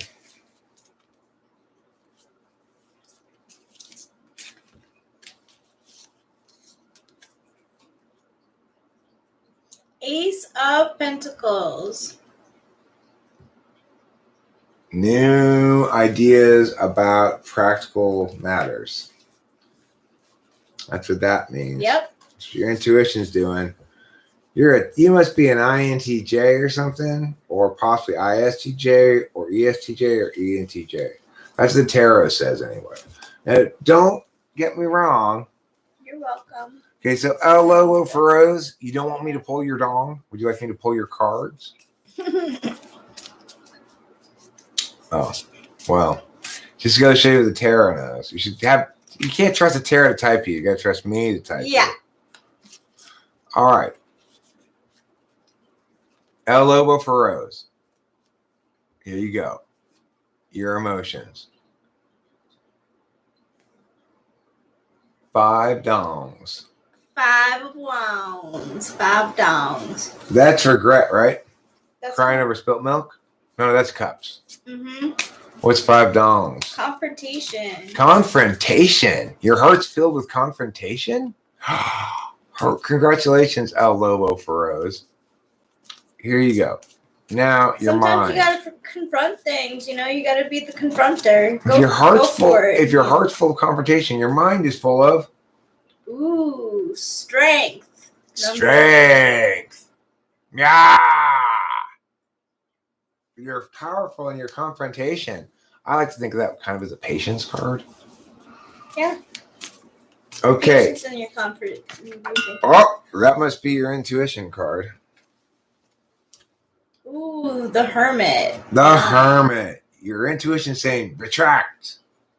Retract into my shell. You got some sexy cards indeed.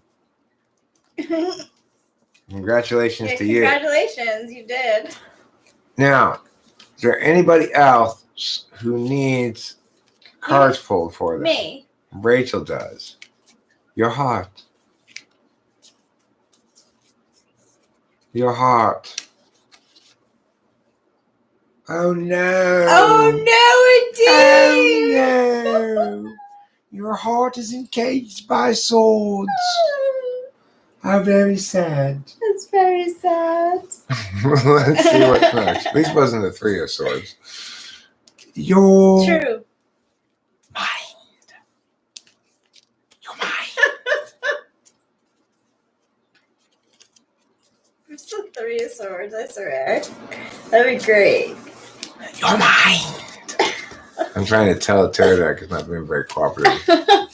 Yeah, it's this one. Okay. What is it? 7 of Cups. 7 of Ooh, Cups. I've been pulling that card a lot lately. Too many choices? Yeah. Too many choices. Yep. Choices. Choices. All right, now your intuition.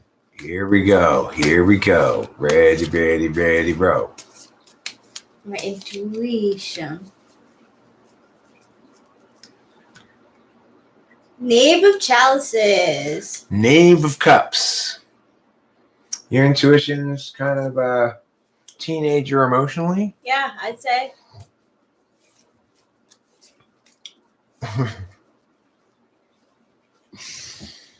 Huh. Is that what the tarot Ew. says? I don't think that's what the tarot says. Cassandra, no. Let me see what the tarot says about me. Let's find out. Yeah, let's see. Here we go. What about my heart? Is my heart filled with gladness? Is my heart filled with sadness? Is my heart filled with radness? Or something kind of badness? It's this one. What's my heart filled with? 4 Chalices. Consideration. Consideration. My heart's filled with consideration. Let's see what my mind is filled with. Is my mind filled with birds? Is my mind filled with turds? Is my mind filled with kind of cottage cheese curds? It's all good. Kid,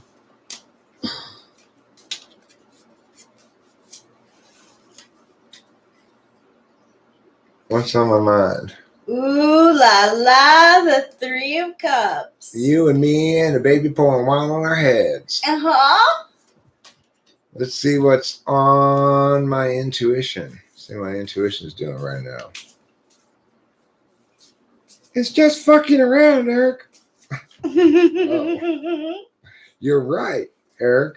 You are right. You're right. You have so much trouble lying to yourself. He really does. What's my intuition doing? Aww. What's that? Queen of Wands. It's Queen of Wands in. I've never seen that card before. It's pretty. I like it. It's quite a cool card.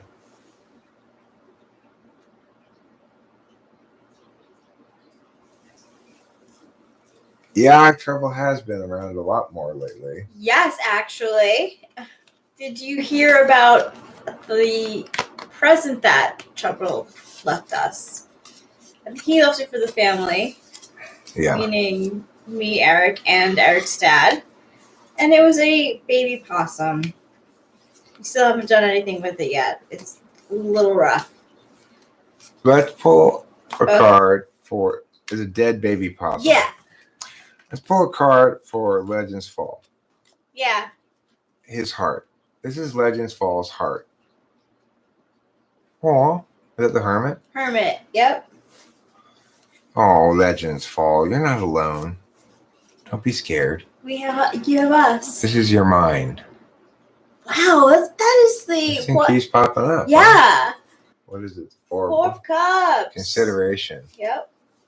Oh, there's the other one I knew I was forgetting about. SRB. SRB definitely needs a pull. Oh, SRB death. Right now, the first Legends Falls intuition. Intuition.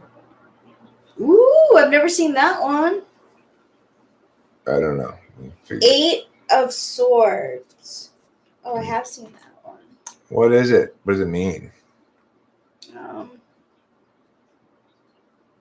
Stuck. Oh, yeah, it's very dead. It was very dead. Stuck. So that's what your intuition feels, Legends Fall. Stuck. Now, Sean Ryan Barron. Sean Ryan Barron, I'm going to give you the extended tour. First, we're going to do the significator. Okay? That's the specific event that we're talking about right now. Something specific. Am I going to look at it now? Well, sure, yeah. 6 of Chalices. You've got a 6 of Chalices issue going on of some sort. This is the cross current. A reflection. This is the source of the difficulties or things that run afoul of it just not being just not an issue or not a thing. What's this one? The Ace of Wands. Okay, so we're talking about a 6 of what problem? 6 of Chalices is like nostalgia. Okay, so you got a nostalgia-based issue. And the thing that's running afoul of your nostalgia base is Ace of Wands. Is new practical ideas. Okay. Now, we're going to do what your emotional path on this matter is.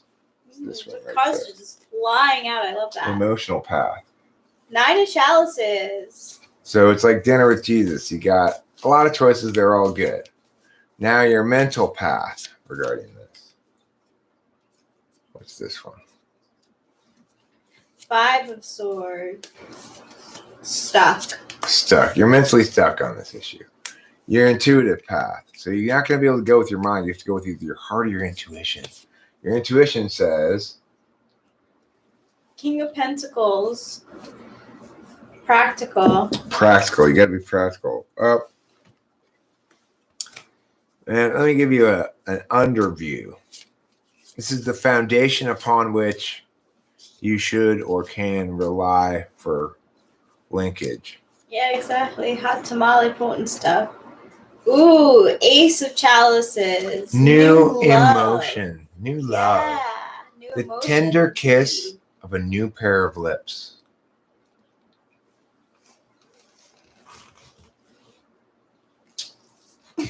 Just like that. Just like that. Well, Legends Fall, let me tell you, those may not have been great cards, but let me give you a frame of reference and an frame underview. Of reference. A frame of reference, a cross current, and an underview. Yeah. Okay. Here's your frame of reference. These are they're popping out. Your frame of reference is 3 of Swords. 3 of Swords. Heartache. Are you experiencing a heartache right now? Did that last read give you some heartache? The cross current is Knave of Chalices. So your heartache is being fought against by your childlike emotional nature.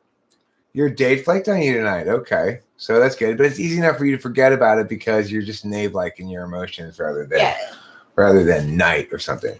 And then the underview, the foundation that you can reliably turn to.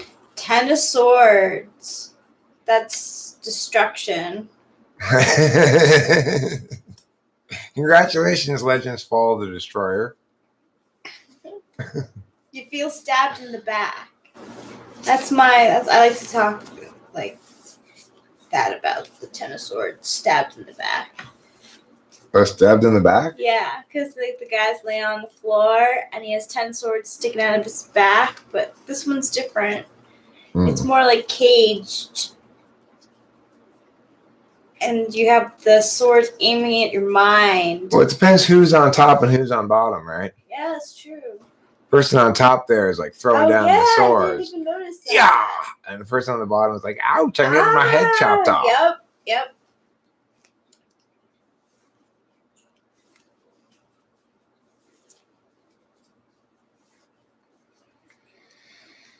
Okay. Well, I think I'm about ready to wrap this up. Here's your cards. Here's your little book. I don't want to end on the 10 of Swords for Legends Fall. I feel like we should pull like one more. Legends Fall. This is your secret advantage button. You got to remember to push this button and everything will be okay. Let's see. There it is. What is that one? 6 of Pentacles. What does that one mean?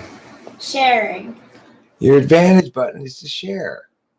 Remember, share alike. Yeah, you might have a friend who needs like a new chair or like maybe a couple of bucks for some cigarettes. It means be charitable to the people that you care about. Yeah. And then it'll come back to you. That's the whole idea of that card. Maybe if you interpret being stood up charitably, it'll turn out she has a really good reason. Yeah. All right. There you go. Goodbye, everybody. Bye. Love you all. Don't forget to eat Love you plenty of all. cheese. Don't forget to eat plenty of cheese.